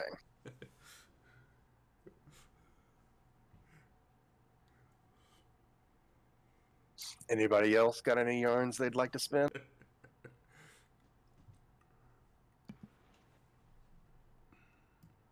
I tracked a young dragon once. Really now? A dragon? Tracked him through the woods. Woods? Red Where? dragon. A red dragon. Yeah, in Crypt Garden Forest. Oh, that's not too far away from here. There are red dragons there? Yeah. I thought I was being very quiet, Yeah. sneaking up behind it, and suddenly it turned, and I saw a flash. And as I say flash, I'll cast Thaumaturgy and make the 2 fires belch out with fire. Whoa. Luckily, I escaped. How did you do that? I ran. You ran. I was not in a position to take on a red dragon, however young. No, they're dangerous beasts. We've yet to find one to test our mettle against, but do you think it's still there? Quite possibly. Oh, thank you. Thurl looks very interested. He's very happy to get that news. Sorry, someone was wanging on the door. Yeah, mine's just gone. Sorry, I'll be right back. That's all right. Anybody else want to share a story? Venom's voraciously listening to all of this from these new people that he just met and from the inhabitants of the spire. All right, but you're not sharing yourself. It's not really Venom's thing. All right. They kind of prod and goad you a little bit before realizing that you're not really much of a talking type, and they move on to the next one down. The knight next to you starts going into a spiel about how there was a woman falling off a cliff, and he was able to take his mount and nosedive it in a perfect way as to just catch the woman right before she hit the ground. It's a very daring tale. Insight check? Go ahead, roll in the tower. All right.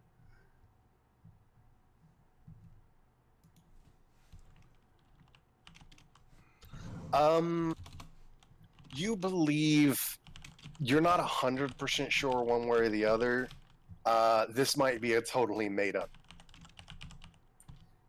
Could be real. No Could be real fake. huge feeling either way. Then. No, it might be real. It might be. You kind of get a feeling that if anything, he might be exaggerating a little bit. Well, at worst, it's entertaining. Yeah, you've picked up that is really what they're all doing. They're all kind of exaggerating.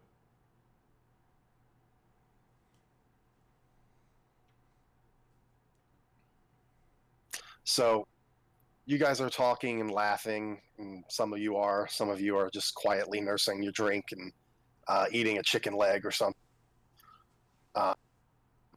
But suddenly you hear a commotion coming from one of the doors, and the doors to the Great Hall fly open, and a young man dressed in the white robes comes through and says, "Manticore, it's on the..." And all of the knights immediately turn their head and stand up from their chairs. They put down any food they were having, and all their attention is focused on this, Thurl included. Do we see what's in this spot here? Or is there walls there? Oh, yeah. It's just more of the hall there with tapestries lying there and the heads of various creatures that they have slain. Manticores, that's an evil creature, isn't it? Give me a nature check. All right.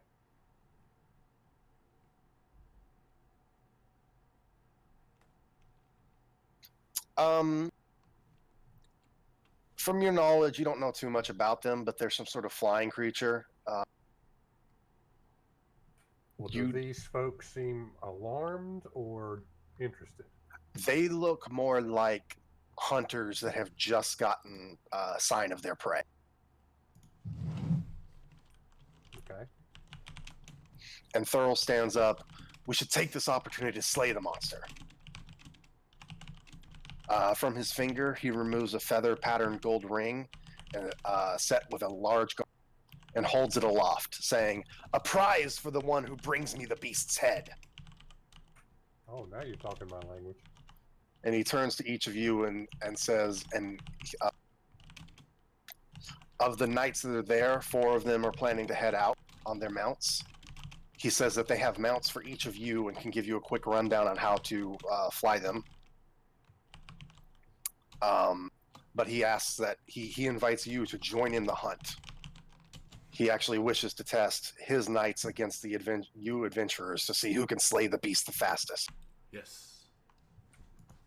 In for a penny, in for a pound, I guess. I want a thing. I need a thing. Can I have a thing, King? Perhaps. I would like the thing intact. It will go nicely on my wall. But I want a thing. There's more than one thing. Please, please, please, please. Oh, all right. A small one from the...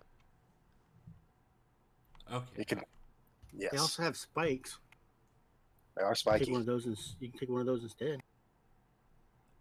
I want both now. Because Rin was unaware. Ren's funny. He is. Well, I suppose we better be heading to the roof then. Yes. So each of you, all of you kind of gather up and head up through the spiraling staircase.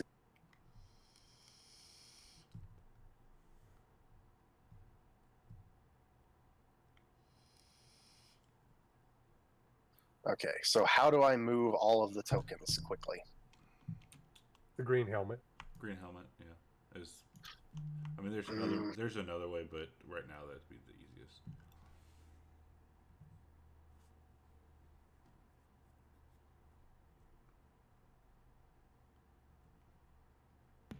I'm frightened to talk at the minute because this rain here. I don't know if you can hear it. Oh yeah. I think I can hear it. Now with the 2 other tokens, they're not on the combat tracker, so they won't move. Right. You'd have to give them NPCs and all that shit. Hence why it's so massive.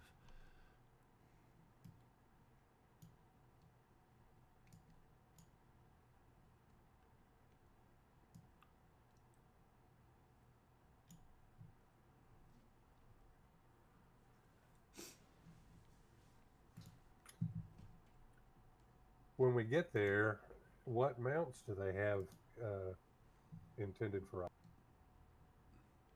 Let's see here. They have several mounts, even more than what's showing on the map itself.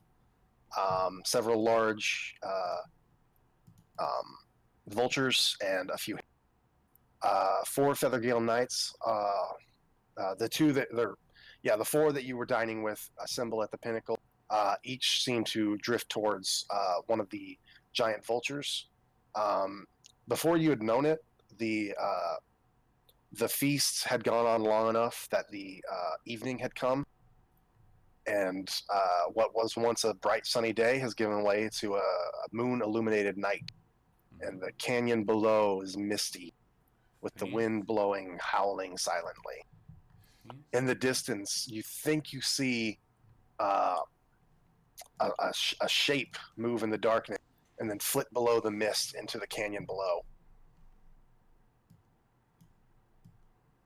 And one of the knights points at it and says, there it was, the manticore.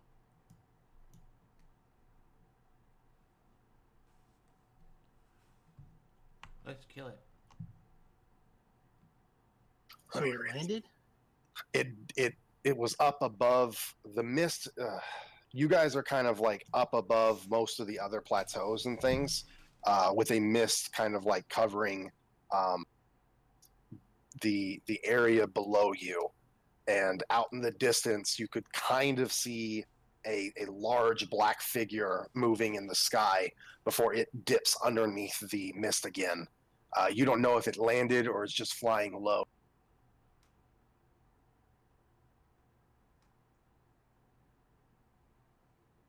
Either Bertha or Herschel. So each of the knights mounts up on one of the vultures. Vultures are brought out for each one of you. Rendrick's steed can communicate telepathically with him. So if the Manticore intends on going after him, Rendrick. Okay. Your steed hasn't noticed the Manticore. Can your steed fly? I don't think it can, right? No. Okay, yeah. So the knights basically assure you that to properly chase this flying beast, you will have to have wings yourselves.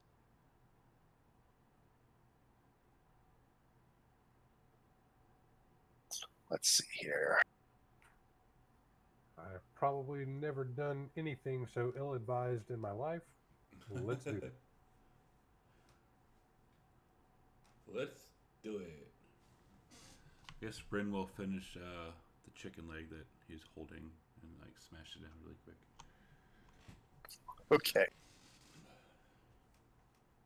Where do you put all that? It'll slap my belly right in here.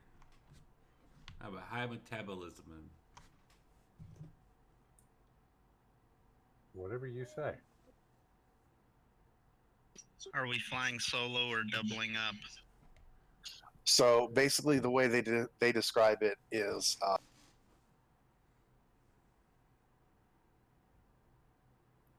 each of you will.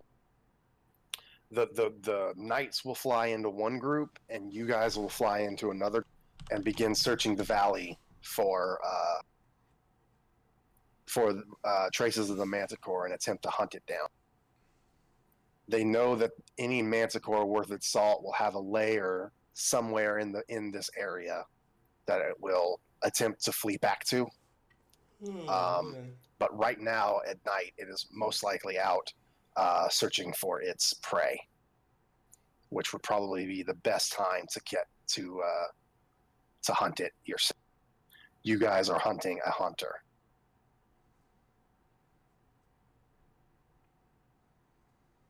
let's do it. Alrighty. Trying to get this all set up. Hold on a second.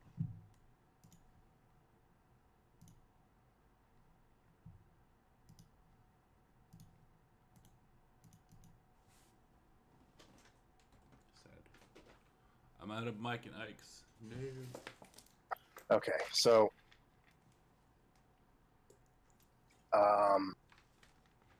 how this is going to work, there's not really much of a map for this yet, but they kind of give you the lowdown on how to fly the Griffin, or not the Griffin, the Volt. They show you how to mount up. They show you the various gestures and things to move it. They say that these vultures are specifically trained to be a little bit more lenient for new. But they walk you through that before setting you out. And soon enough, you guys are in the air in a group as the knights kind of take off in their own way.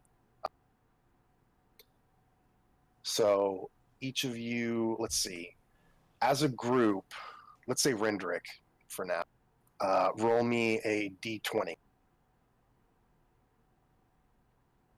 Oh, did you want that in that tower? No, that's fine.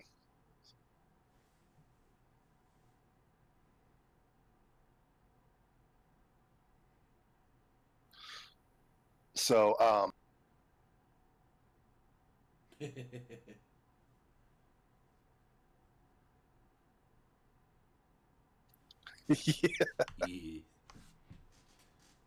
yeah, pretty much. It's Manticore season. You guys fly out, and your two groups separate, but not too long from that, about 5 minutes go by as you fly around looking for this Manticore. You really can only see about 100 feet in front of you, and the area below you is covered in mist, making it very difficult to see the ground, or really what's even past the mist. But not too long after that, the Manticore suddenly bursts out from the mists and flies up. And both of your groups see the Manticore at the same time.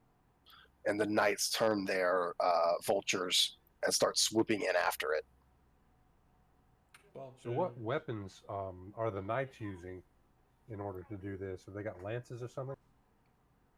Hell yeah. Let me see here.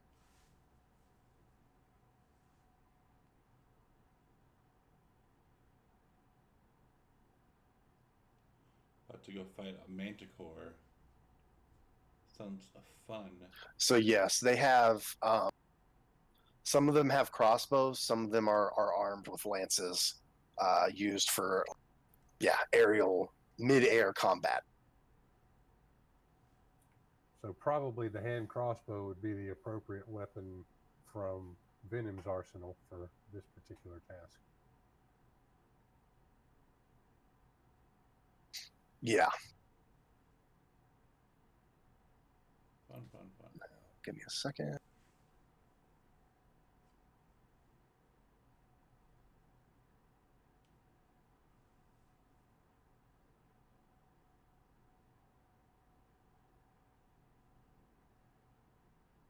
Yeah, doing some of the all of Sunset you, co-awareness in about 3 hours today. Anyone's interested in watching this? Oh, you guys are given hippogriffs. I'm sorry. I said that you guys were given vultures. They have vultures. You have hippogriffs. Hippogriff. And everything gets put in as enemies for some reason. Yeah, by default they are. You just make them your friends.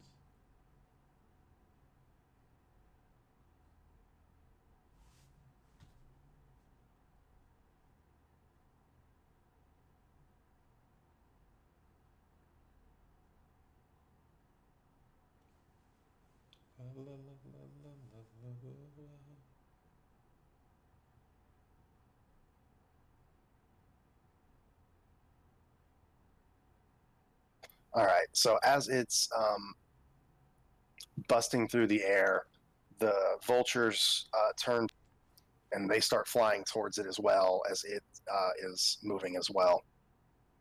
Are you guys going to give chase? Yes. Go after them? Yes. Best we can, yeah. Or speaking for Venom. Yeah. I want that thing. All right. So you guys are flying through the air, trying not to crash into one another, and the knights as well on one side. So you guys have taken up kind of a position behind and to the right of the Manticore, about 100 feet back, while the knights are in a similar position on the left as the Manticore flies south from Feathergale Spire. Man, they cannot decide what they want to call that thing. It's like spelled different on every map. Is it really? Of course it is. Yeah. They need somebody to do QA a little bit better. Well, this is one of the older modules. Yeah, I'm there's sure they're better now. there's several mistakes in here that I've noticed.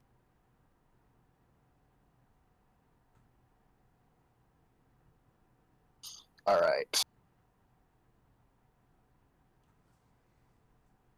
Are the hippogriffs roughly the same speed, or faster, or slower than the manticore? The vultures are seem to be flying a little bit faster and making gain on the manticore. Each of you will have to perform an animal handling check to see if you can get your hippogriffs to fly fast enough to catch up. Uh-oh. Oh, wonderful. Do you want us to do that now? Yeah, go ahead and give me an animal handling check.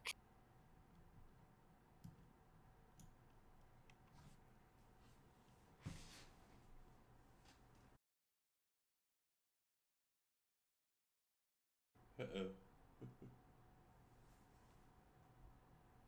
Okay. The knights seem to gain a little bit of feet on you.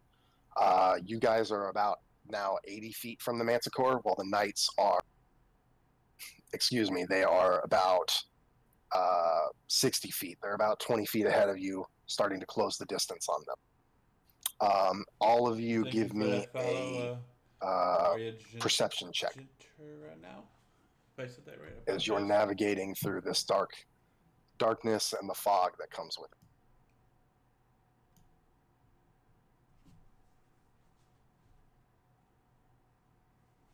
Hope I said that right, Mike.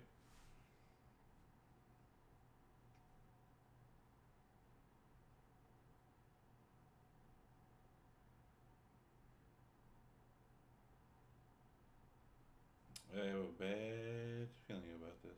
Okay, so all of you are able to keep your sights on the manticore as it dips underneath the mist again before coming back.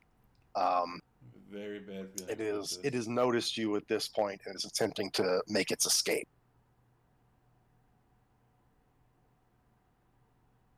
All right, give me another animal handling check.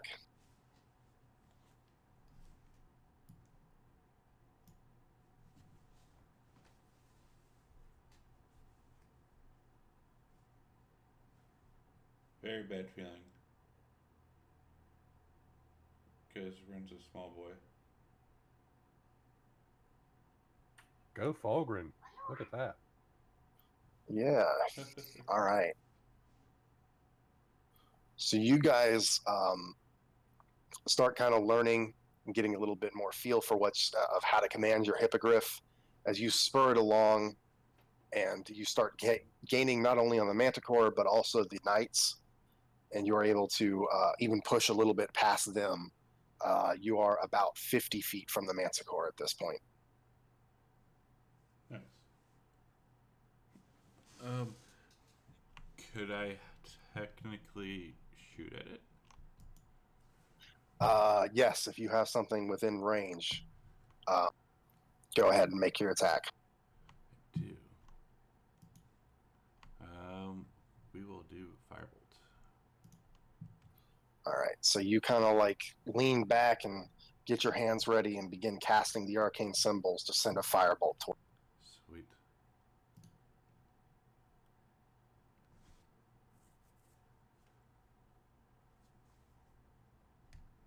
You didn't target them. Oh, well, never mind. He's not on the combat tracker. Yeah, he is. I had him hidden. I'm sorry. Oh. Here, I'll just drag it. Drag and drop, yeah. Yep, that's a hit. Yes. Haha. Look what I did, guys. See, I can do it. Haha, I win. Now he's going to notice you. Yes, I would like everyone to roll an initiative.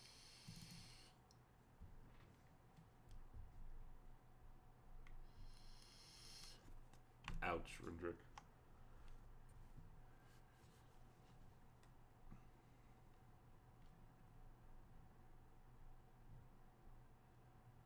All right, now that you've made the first move, the knights start realizing that they need to get in gear as well. So how this is basically going to go down, each of you can make attacks that you want as regular. Ranged attack. Like I said, you are about 50 feet with them, about 60 feet away from the Manticore, and you're flying through the valley at a pretty good speed. At the basically top of every round, you're going to have to make a animal handling check to see if you fall behind or get closer to the Manticore, and you're going to have to make a perception check to make sure that you keep him in your sights and you don't lose him. If you lose the Manticore, then you can't attack him that turn. Said. All right. I guess that means my first thing is to do the animal handling check, right? Yes, so go ahead and make the animal handling check.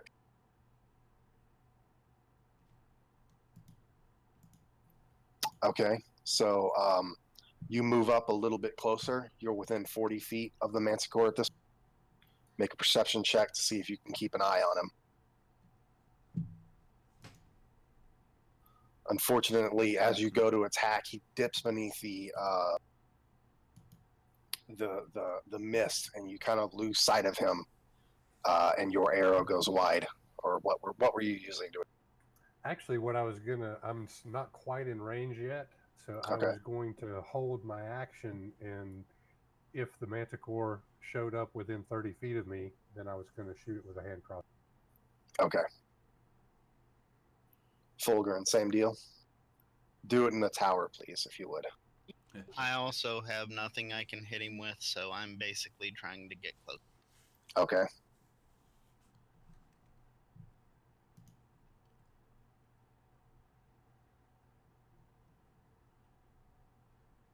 So you totally did, or yeah. Totally. Unfortunately, you kind of slip, and one of your feet kind of digs into the side of your hippogriff in the wrong way, and it kind of like and bucks and kind of tosses you up in the saddle a little bit before you land back down. And you look around, and you've kind of lost sight for now of the man, and you fall back a little bit. Get my bearings, watching everybody up. All right, Eric.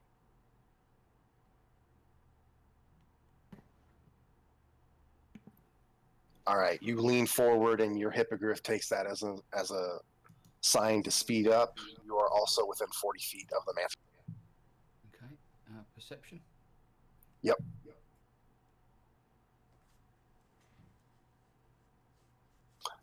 Unfortunately, you don't see it dips below, and you kind of lose sight of it just as you were about to. Okay, as I'm leant forward, I'm gonna whisper in the hippogriff's ear. Come on, we can do this. All right. Ren.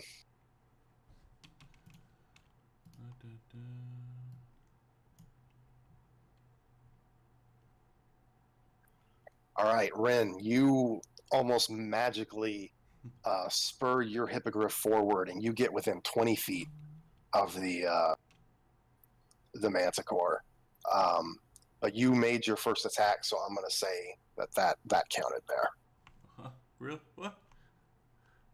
You don't get a surprise. Okay. Well, you know what? Yeah, because you opened up, I'll say you get a second attack. Okay. Yeah, but do a perception to see if you can keep your eyes locked on. Of course not. Unfortunately, you were so preoccupied managing your hippogriff that you lost sight of the Manticore. Okay. All right, Feathergale Knight.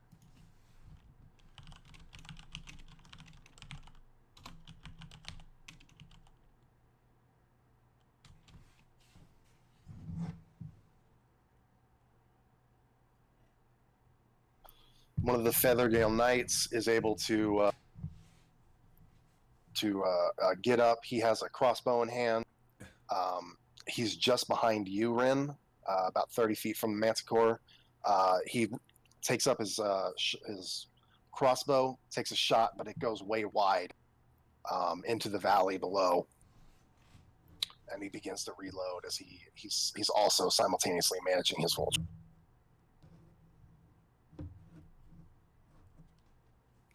The Manticore, with you closest, Ren, will turn around, like in air. He pulls a maneuver where he almost like spins around and flicks his tail at you, and out from it comes a super accurate high speed projectile. Hey, that's not playing right. He wouldn't somehow be within 30 feet of me when he does that.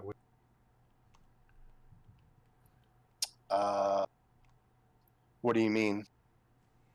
I have a held action still. But you weren't able to keep sight of the Manticore. Oh, that's for the whole turn? Okay. Yeah. Guys got to try. Yep. So the projectile, you barely are able to pull your Manticore off your Hippogriff off to the side as it slings by you. That would have hurt had it fully impaled you. We're going to say for now that the damage you take is basically your luck as you dodge these projectiles it's slinging at. Would Hirsch like to do anything? Hirsch is probably would be in abject terror of having to face a Manticore, so no. Okay. What were you going to say, Fulger? He's perched on the spire. Gotcha. Don't be my goose, Ren.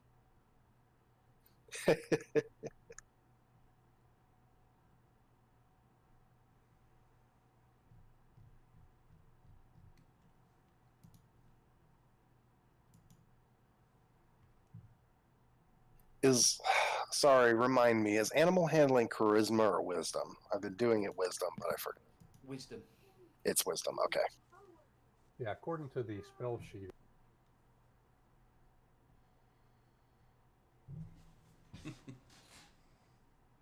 All It'd right. be better for me if it was charisma. Yeah.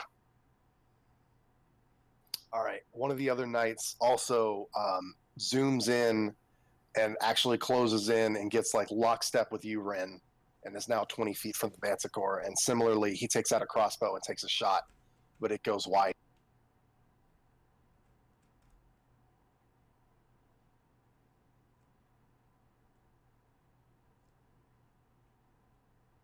All right. One of them moves in closer. He's within 30 feet. He takes out a crossbow.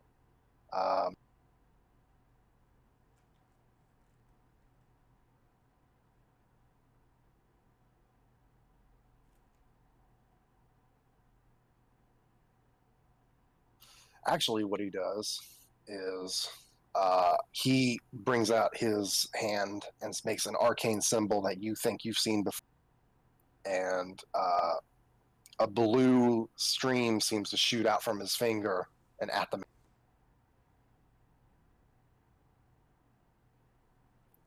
But that one the Manticore narrowly dodges.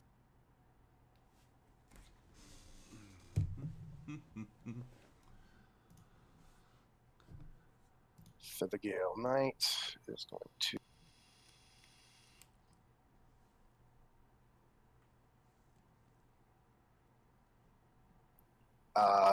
The knight doesn't make any real gain on it. It's still sitting about 50 feet back from the Manticore, but he still attempts to huck a spear at.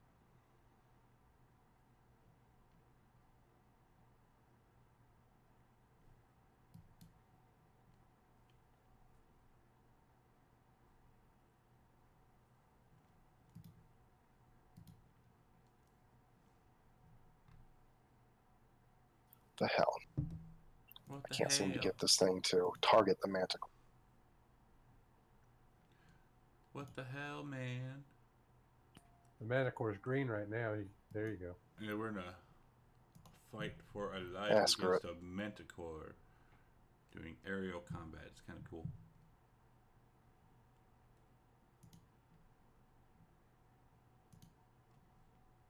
All right, and then the spear actually is able to fly up and land on one of the Manticore's wings, cutting through it as you see it kind of like drop down a little bit there and then keep flying harder on that. I'm halfway expecting him to let the other guys. Rendrick, give me a Yep, animal handling and perception.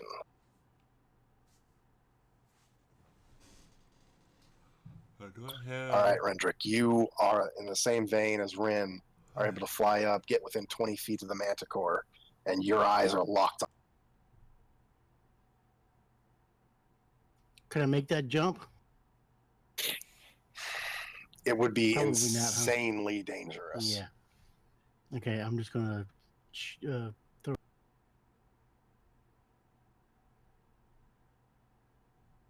All right, unfortunately, your javelin goes a bit wide as it catches the wrong wind.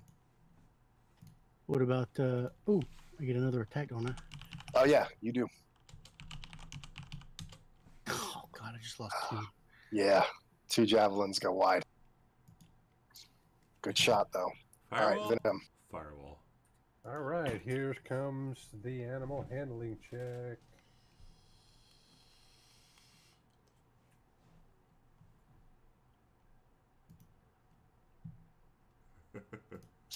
All right, so you actually your hippogriff kind of like neighs and backs off from the manticore, seemingly frightened from its new. You fall about 10 feet back from where you were. So I'm like 50 feet back now. You're back to 50 feet away now, but you are still keeping eyes on the thing. Well, I guess attacking at disadvantage is better than not attacking at all. I'll go ahead and send a crossbow bolt towards it. All right. See what happens. Let's see. There we go.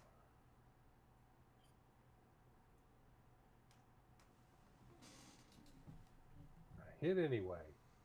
Why did you attack with advantage there? Oh, I thought I hit disadvantage. I'm sorry. Let me do that again. I just clicked the wrong button. Okay.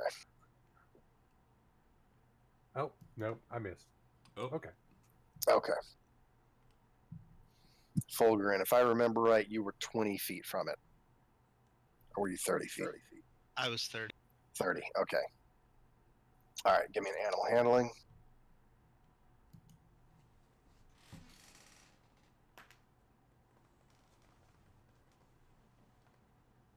All right. You are within 10 feet of the hippogriff, or the manticore, I'm sorry. But in doing that, you took your whole turn spurring your hippogriff forward, and you lost sight of the manticore, but it comes up before you're able to do anything, and you are within 10 feet of it now. That's fine. All right, Eric. Yeah. All right, so you move up 10 feet from where you were. So what did I say was you were last time? I can't remember. 40 feet, I think. All right, so you're within 30 feet of it, we'll say. All right, and you keep an eye on it. So you're 30 feet, and you've got your eyes locked. Right. I will.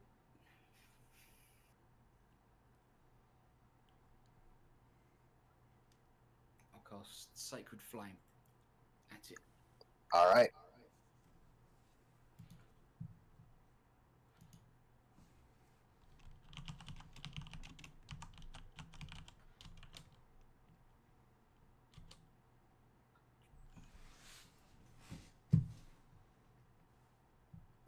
All right. Holy fire from above it just crashes into it from above, and you can see and see the singed fur on the back as it lets out a loud scream. And again, I'll lean forward and pat the hippogriff on its flank. Say, good girl, good girl. All right, that seems to be working. Checking to see whether it's a girl or a boy or not. Yeah. All right, Ren, you're 20 feet, so let's see how well. Yep, you're able to either maintain or move 10 feet forward. And you keep your eyes locked on it. Cool. I will cast Magic Missile at 2nd level. All right.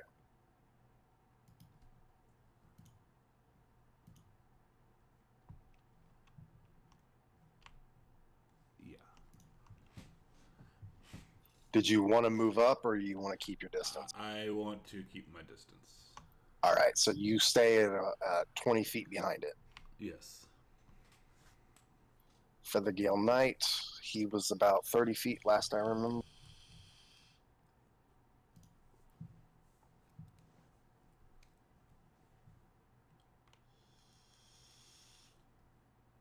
All right, so he doesn't gain any extra on it, and he doesn't make an attack toward it.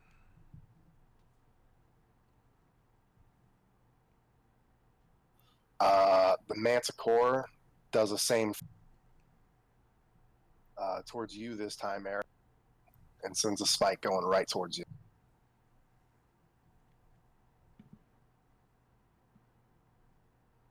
Okay.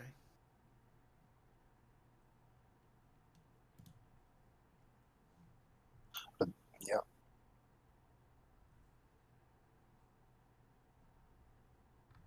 This one brushes against your shoulder that time, taking a chunk of your shirt with it. Not my shirt.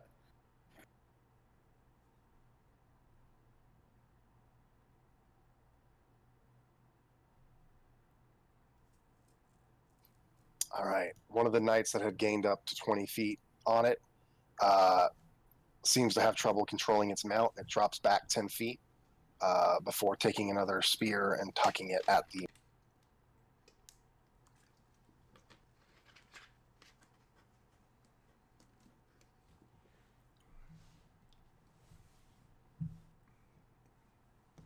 It's okay, little friend.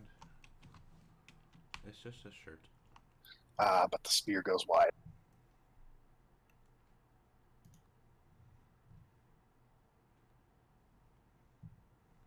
One of the other knights seems to not... Its mount seems to tire a bit as it falls back, and it takes its turn, just kind of like prodding its mount along.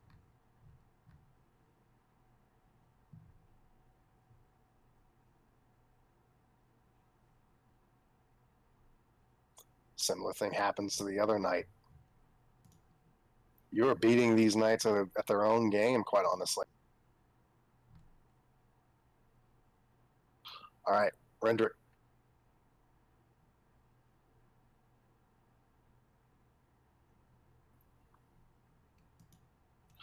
All right, you're able to move up 10 feet from where you were, but in doing that, you lose sight of the Manticore.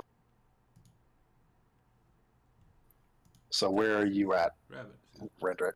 Hey, thank you for that follow. I mean, I can't see it. I can't attack it. Kinda did. I saw it. Yeah, but I'm sorry, I've got a lot of things in my mind right now. Were you 30 or 20 feet from it? Bad at names. I I'm thought you really said horrible at names. 20. Okay, now you're 10 feet from it. All right, Venom. Okay, here you go for animal handling and perception. And I was 50 feet last time we checked. You fall back another 10 feet, but you are able to keep an eye on it. Okay. Riding a hippogriff is apparently not exactly my thing. You did just learn to do it about 5 minutes ago, so. Yeah, and I managed to send another crossbow bolt somewhere in the general vicinity of the Manticore. All right, Fulgrin, you're 10 feet from it. La, la, la, la, la. La, la, la, la, la.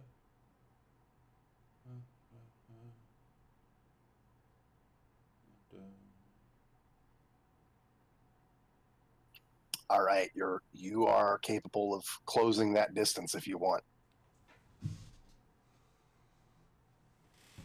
Get right in his back pocket, take swings with my axe. Okay, yeah, you're so close, there's no way that you can't keep an eye on. So you turn your hippogriff into it and start kind of getting close to its back right. What are you going to do?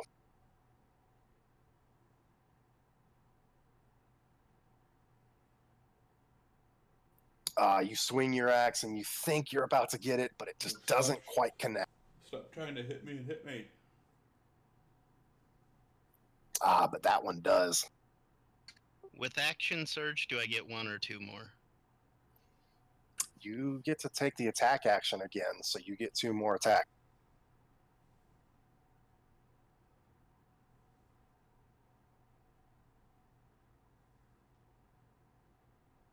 Use action surge. Might as well go all out.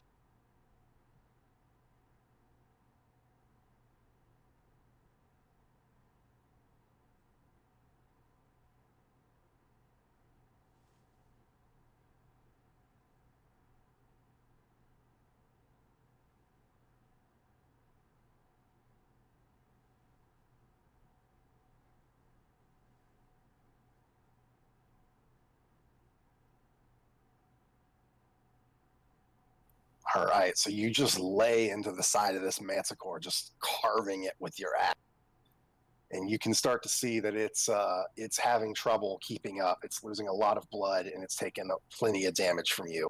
Uh-oh. All right, Eric. Maybe I can catch up this time. Maybe.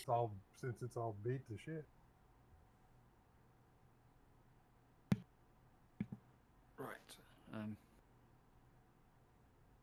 handling.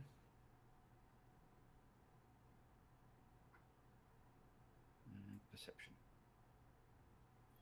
All right, you're able to keep an eye on it, but you fall back 20 feet from where you were as your mount tires.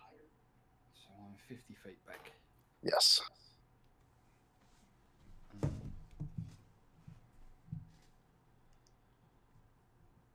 Should cast Sacred Flame again. All right. Do it. And it takes no damage. I miss. Yep. Your sacred flame goes wide. Ren, you're 20 feet back. Make your animal handling. All right. You're able to keep pace or move up if you want.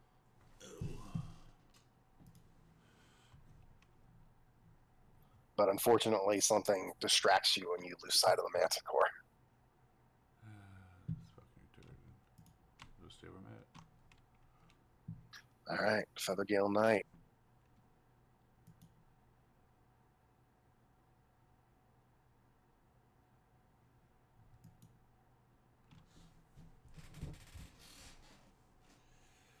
Wish we all know that the Knights are going to end up killing it. It's okay. All right. It has He to. seems to be preoccupied with his mount, trying to get it to move fast. All right. The manticore in midair is going to come after you and your mount.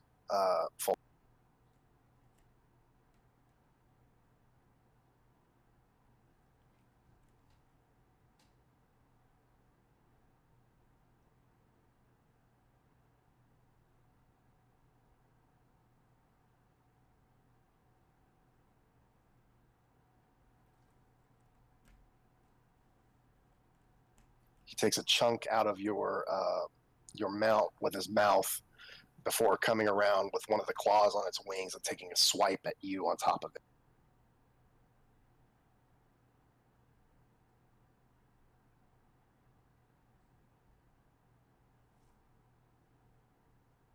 And he cuts across you as it kind of like latches on to your mount.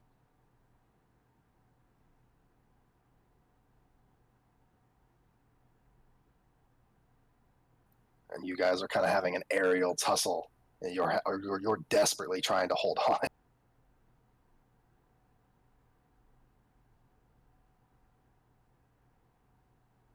All right, this knight is falls back, but keeps an eye on and attempts to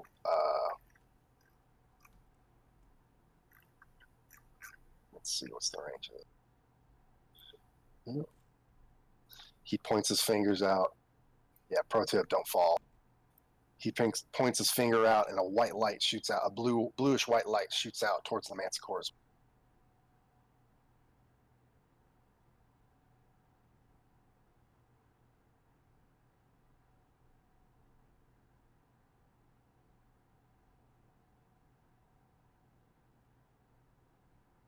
All right, and it barely swipes the side of that manticore. It's looking hurt, but a hurt animal is even more dangerous. Yes, it is. Are we going to kill it? Is it going to kill us? Find out next time on Princes of the Apocalypse.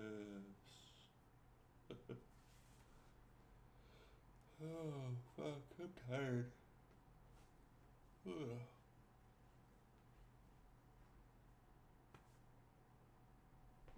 Oh, hi, Ralph. My kitty. My kitty, Ralph.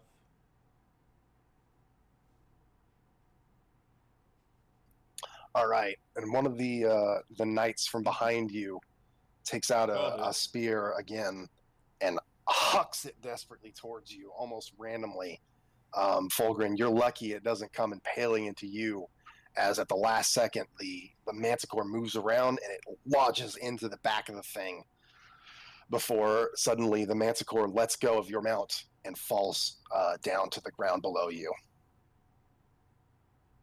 And you can hear the knights all cheering in the background. Whoa, we did it! We got the damn thing!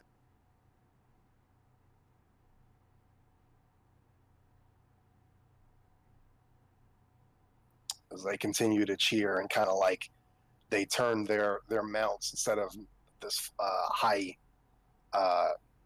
speed chase in the air, they kind of like circle around for a second, cheering and patting themselves. Let's go see what's left. Yeah, the thing falls for about probably about 100 feet before you hear a kind of a dull. Yeah, Red will push the Manicore, or not the Manicore, the Hippogriff to go down. All right.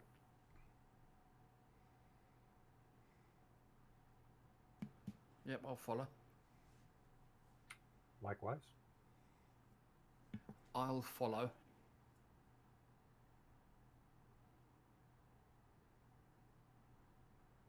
All right. So you guys fly down. The knights were kind of busy celebrating before they notice that you're heading down, and they start following you to the bottom as well. You all land and kind of dismount. It takes a second in the dark, but you are all of you able to eventually find the corpse of this manticore. It looks beat up and bloodied. Several of its bones have been broken from that long, but the carcass is still mostly intact. And the knights are very happy about this. And the one that you think launched the final blow goes out towards it and kind of takes out his long sword and puts it to the creature's neck and begins just carving in, trying to take its head.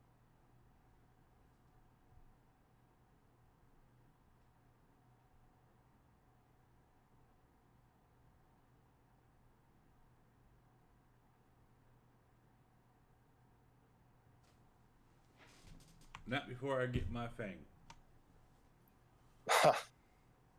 He was one of the ones at the feast, so he, like, once he takes the head off, he chuckles at you a bit, being a silly gnome that you are, and he kind of like reaches in the back of the manticore's mouth and just kind of like dislodges one of the teeth from it and hands it to you. Thank you, and I will walk away.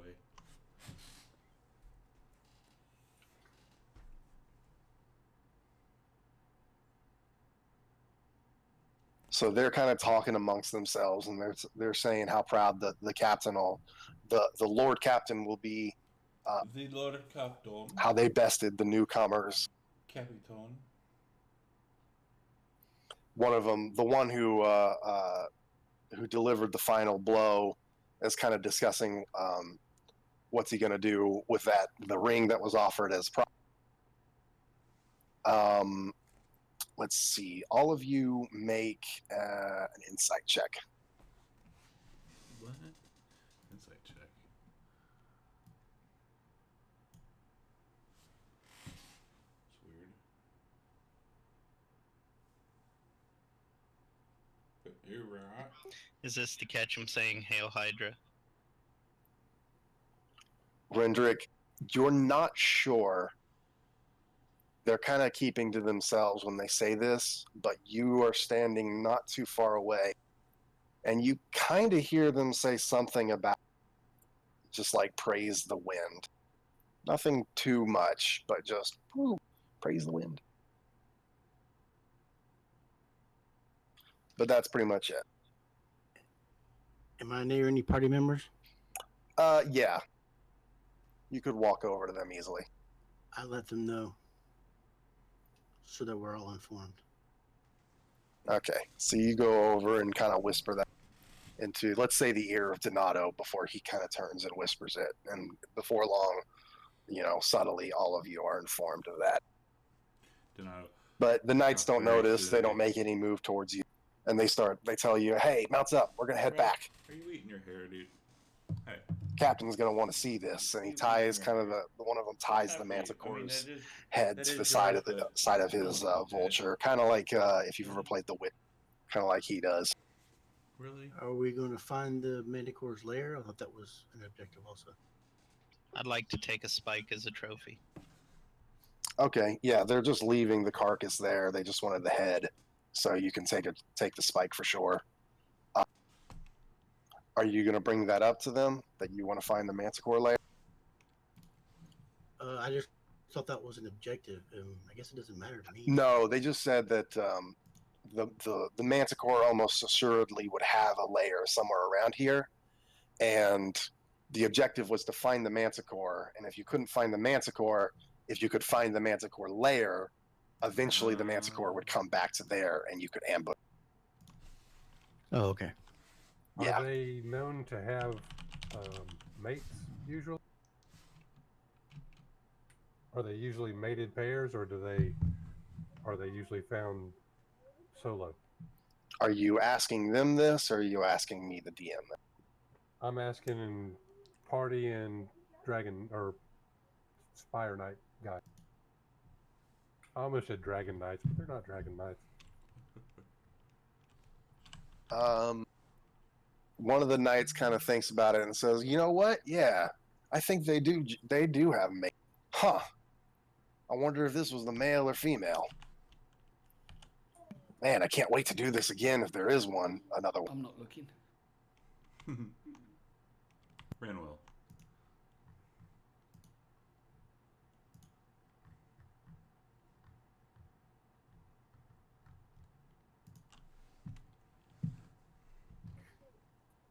Which is it, Ren? DM. It's a bird. Roll a d4. It is a male. Well, judging by that thing down there between its legs, it's a dude. And then I'll just walk away. I'd go and hop up on my hippogriff. But Mama, she might not be too happy. Well, I know in Witcher 3, when you kill a manticore, its mate's not happy. Yeah, and usually the women are a little bit meaner. Do you have anything ready if we did want to go find it? Yeah, if you guys want to attempt to find the manticore's lair, the knights don't know where it is, and you are in a rather large valley that spans probably 1,500 feet across. And from the Feathergale Spire, I'd say you guys are about 2,000 feet away from it, with the valley kind of coming to an end another 2,000 feet. So it's about 4,000 feet northwise and about 2,000 feet wide, with a river cutting through it. It's pretty long. And it's dark or well on its way. Oh, it's dark at this point and covered in mist. But you might be able to impress them further if you did find this one's mate and hunt it down as well. Yeah. Does anyone in the party know anything about manticores? Like their hunting grounds? How far away they stray from their lair? Where their lairs typically? I read a lot of books, so maybe Maybe. Any of you who want to try, roll me a nature. Nature? On this one, I'm going to say Venom probably not because he's a city. I mean, reading books, that's kind of... I've spent my whole life in a library, so I'll give it a go, but I'm not holding out much hope.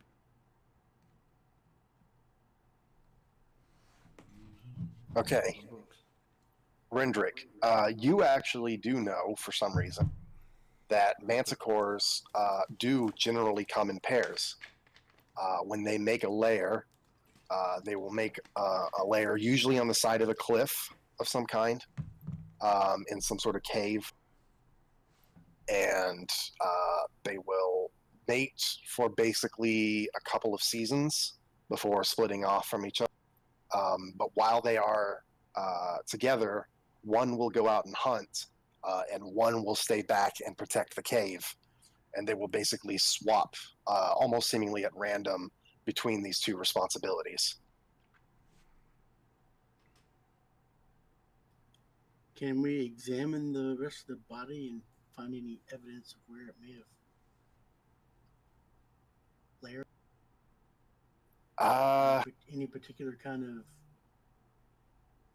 detritus that may be in the fur that might tell us, give us a general idea of where it came from in the valley? Give me a perception check. Asking too much. That's kind of asking. There's not much to go on, especially because you're not super familiar with this valley. That's why I Yeah, thought that makes sense. That's why I thought Hirsch might be able to spot something, because his night vision is really good. Yeah, Hirsch flies up. Let's see. To the I'll have Bertha go the opposite direction because she is so bad. So again, the valley is kind of covered in a thick fog at this point, as it tends to be at night. You are able to see the river nearby that kind of winds its way through the valley. There's another large, or well, not super large, plateau that kind of sits in the middle of the valley, like right smack in the middle, that the river actually cuts through in a cave, and then winds itself away back through. If you want to fly up high enough, have Hirsch and your familiar Ren give me perception.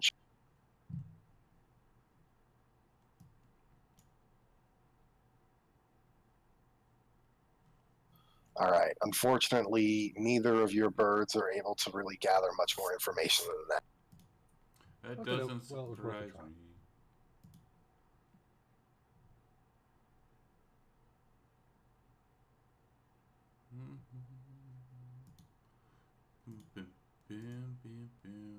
Hey, thank you, I.S. Brosbeer. So the knights kind of turn to your party. They're mounted up and getting ready to. They're like, "Are you coming back with us? Or are you sticking around?" Got another one here in about 2 hours. So, I guess we go back and descent we can't into see anything. Avernus. Yeah, that's what I was thinking too. Yeah. East. This one's actually almost over for the night, or for the day. But back in 2 hours. I'll be DMing that one though.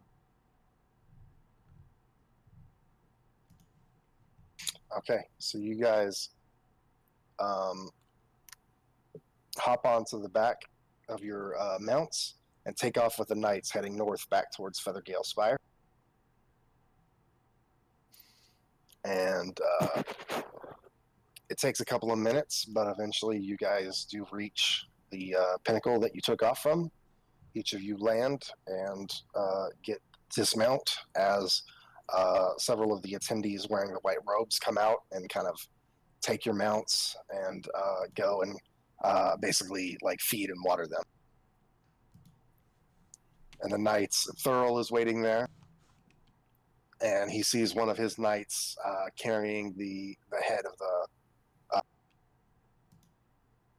the manticore, and he congratulates that knights and the rest of them, and says, "Fine job, fine job." Fine job. Fine job. And to you, the prize goes. And he hands the knight the ornate. And he congratulates them a little bit further before turning to you and says, "Good try, all of you. My knights tell me that you fought valiantly." I got my dagger, my tooth. That's all I cared about. Yes, Ow. My neck. you have certainly turned up the excitement for this night, and I thank you all for that. If you wish to stay for the night, you are more than welcome to. We can go and finish our feast, although it might be cold at this point. Yeah, that seems like the thing to do.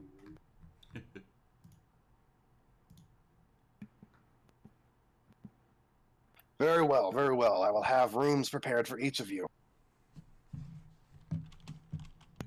Thank you. Great, great.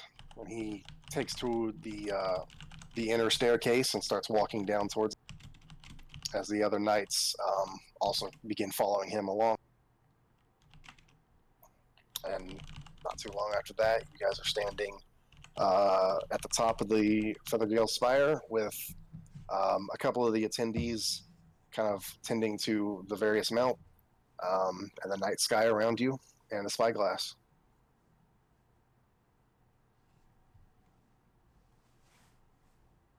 When we get back to the feast, I'm interested to ask the Lord Captain a quick question. So if one wanted to have one of those as their own personal mount, how much money's involved? It wouldn't be a small sum, let me tell you that. These are noble creatures, and they require constant maintenance. You must feed them and train them. They need a space to exercise, wide open skies to fly. They need a safe place to roost. That has the distinct sound of a "if you have to ask, you can't afford it" kind Pretty of. much. I see. Yes. Yes, this is no easy feat maintaining this flock. But we Feathergale Knights are dedicated to it. We are unique. How long have you been posted out here in the hill? Oh, we set out from Waterdeep. I'd say 4 months back. Oh, yeah. Is that about the same amount of time I've been looking for the Lady Sava? Not about the same. You've been looking for about 3 months. It was about a month after that they came to you, willing to pay you to find Savra. Okay. It looks like when he left, he swept her up in it. Brought her out here with him.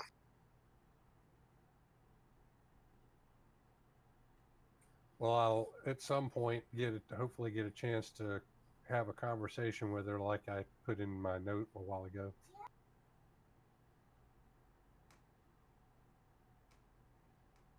Yeah. Where do you keep your dead?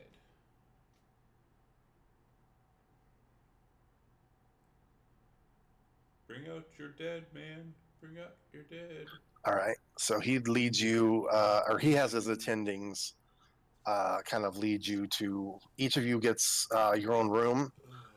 They're small, but they're decently furnished. There's a small bed, comfortable enough, a desk, and a chest in each one.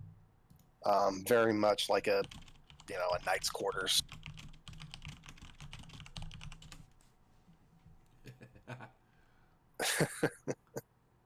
It's not super bouncy, but it's fun to jump up and down on beds, no matter what they're made out of. Yes.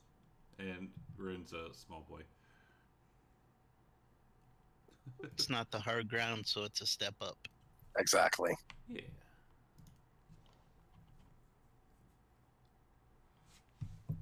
Okay, so each of you gets a rest. You, Venom, in the middle of the night, hear a knocking on your door. Uh-oh. Okay. I will, Dear. of course, answer it. All right, you open it up, and you find the figure of Savra standing in front of you. She's dressed down in kind of evening attire. She says, "Hi, I came to speak to you, as I know that you were the one searching to find it." She wants that Correct. dick. Your family is very worried. Yes, I understand. They wish me to be some noble lady back in Waterdeep, continue the family name, and blah blah. They never understood my quest, my passion for excitement, in my drive to protect my home fuck. city. Damn, I am tired tonight. Well, wouldn't that be easier from your it's not home even city? noon yet. You'd think so, but no. There are threats on all sides, including above to Waterdeep. We Feathergale Spires, we Feathergale Knights are training and learning the ways of the wind The ways of the wind. and attempting to create a force strong enough to protect Waterdeep from any threats.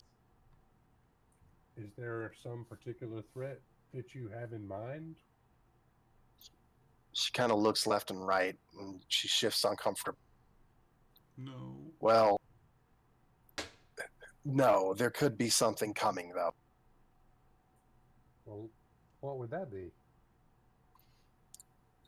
Listen, don't worry about that too much, but please, I'm asking you to go back and tell my family that I am safe, that I am cared for, and one day I will return to them a full-fledged knight with honor and glory behind me.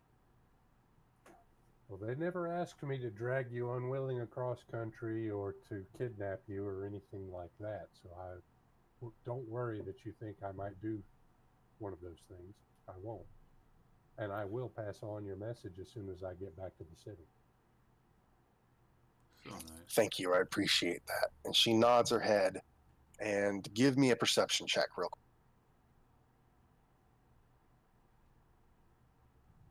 All right, and as she nods her head, behind her, kind of at the base of her, like where her shoulders and her neck, you notice a strange symbol on the back. It's just there for a second. And then she like brings her head up, and her collar kind of covers it again. Have I ever seen it before? You have not. All right. Well, I'd still like to make note of it in case I see it again sometime. I'd like to find out what it means. Because the whole weird tattoo with the praising the wind thing seems a little odd. I mean, not overly odd, but a little bit odd. Yeah, it's like the fifth element. That's my She nods to you and thanks you for your time. She does say, before she turns around and walks out, she says, actually, I've been speaking to the knights, and though I wasn't there with you, you all showed amazing valor and an adept skill at handling your mount. Yeah, we did. If any of you would like to, I could speak with the captain, and we could have you join us. Well, I'll certainly broach the subject with my companions and see if any of them would be interested to do that. For myself, I found the experience exhilarating, but I'll be honest with you, it's not something I would care to repeat. Truly? Do you not love the feeling that it gives you? The freedom? Apparently not. Flying up above it all? Seeing the world stretch behind you? Well, I do that in many ways, but again, it was exhilarating. Indeed it is. Very well, I won't take up any. anymore for speaking with me, and thank you for being so understanding. You're welcome, Felicia. It's my pleasure. Bye, Felicia. Just know that if you decide to come back to Waterdeep, there are people waiting with arms open for your return. I understand, and one day I will return to them. And so I shall tell them. All right, and with that, she leaves, and you close the door behind you, and you all get a good rest and a comfortable. Venom laughs to himself at the idea that he was handling his mount with valor and skill. For newbies, you guys did pretty well. I guess so. I'm impressed with Fulgrim. He was rocking it. Yeah, he really was. That's where we're going to conclude the session, as it is a 12 p.m. Central now. That was a lot of fun. I hope you guys enjoyed it. Well, thanks for letting me join. Yeah. All right. Yeah, thanks a lot. Brilliant. That was good. Yeah. It's crazy that I crit on a 19 or 20 and I never crit. You have such bad rolls. I feel so bad for you. Well, thanks for watching. That's like stream. your bread and butter. We'll be back here at 2 hours Fulgrim? for some Descent into Avernus. So next time, I will see you then. You'll get it eventually.